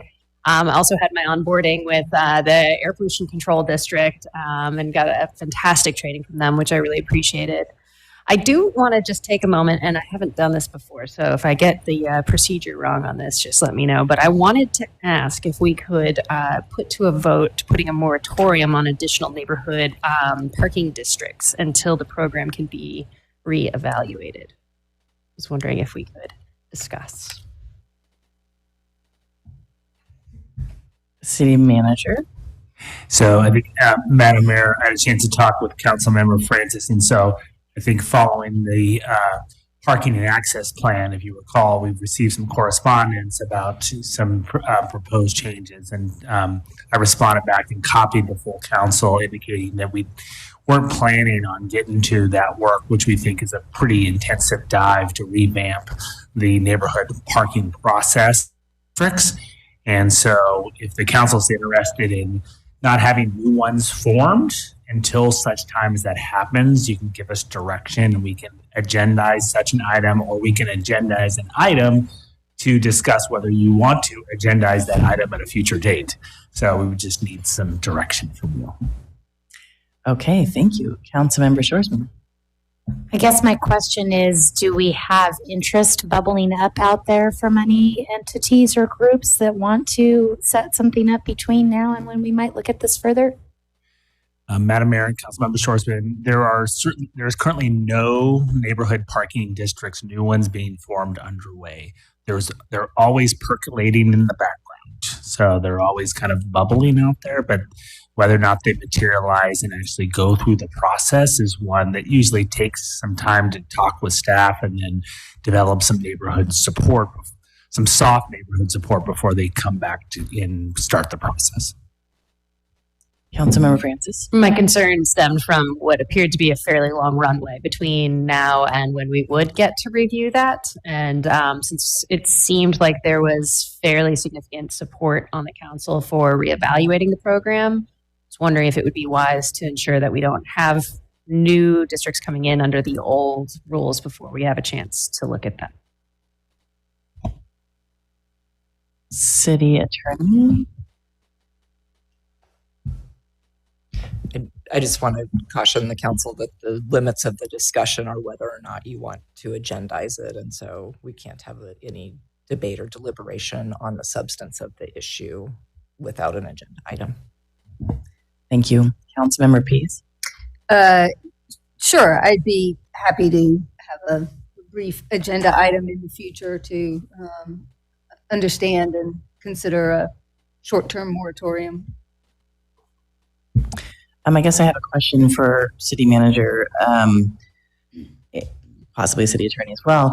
Do you see this work effort being a large one during this time of focusing on budget? Madam Mayor, there's two factors at play. One, your calendar's full through July. So unless you want to have a special meeting on this or move things out. So July would be the soonest. And so I need to talk with staff. So I don't think it'll be a substantial work effort if the council's expectations are that there's not a lot of outreach about said moratoria. And so, but I can touch base with you, Madam Mayor, and we can talk about the timing and how we want to move forward with this item if there's consensus to agendize it. Thank you, Councilmember Shoresman. My gut says that our agendas are very full, as you just mentioned, and while I'm not opposed to talking about it in the future, I'm not sure what the value is if we can't agendize it basically until after July anyway, and we don't have anything that we know that's percolating out there. Is there a way that if there is an application that comes forward or that we can find out about it? Or I don't know what that process is normally for approval of those. City Manager? Great questions. I think we're starting to get into a little bit of the substance. Okay. So I think the question will be, do you want to agendize something to whether you want to agendize a moratorium or do you want to just go straight to the moratorium? And so I can talk with the mayor about that and we can discuss that and then we'll put it on the forecast for the council in the future. But to answer your question, there's a lot of fluidity in the process and we don't quite know. There's a lot of things happen organically in the neighborhoods and they just come forward. And so I would not want the council to be surprised if a lot of neighborhood activity went into forming one and then they were seemingly cut off at the pass. Okay, thank you. So I think in the end, we'll come back to the council and figure out when we can potentially agendize that. Sound good? Okay. Any other reports?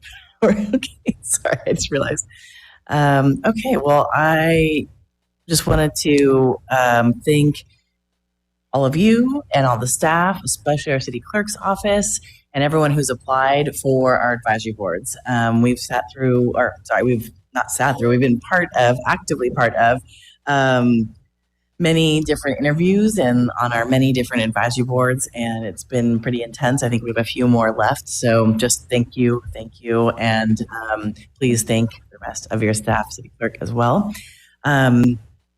Also, SLO Museum of Art, they have a new opening tomorrow, and last Friday I went to the Art After Dark, and I know it happens every month on the first Friday, but it just was really a good reminder that it's a great event, and the museum has such a fresh feel since the new-ish executive director took over, and I hope you take a look also at Leah Rosenberg's outside of the museum. I think it's officially finished now. It was very close recently, so really fun to look at. Also, next week, the March 16th through the 19th, in our community, we will have The Wall That Heals, and it is the Veterans Memorial Museum. And it doesn't actually come into every city. We're pretty lucky to have it come here, and we have had it come here before. It'll be March 16th to the 19th at Madonna, so just wanted to encourage people to attend. I know some of us are leaving for a conference, so that may or may not be possible. And also just was really appreciative of the city grant and the community getting together with Race Matters and Diversity Coalition. We had a conversation about Black Hair Matters, as well as the Soldier Sista program that Myra Lee Whitaker had created around Black hair and soldiers, which eventually actually led to some of the systemic racism that was happening in the military by default of some of the regulations. And so some of that has changed now, and it was just a really neat conversation. So thanks for listening. And at this point, we'll go ahead and adjourn our meeting and see you all next time, March 21st at 5:30 p.m. right here in council chambers. Thank you. Good night.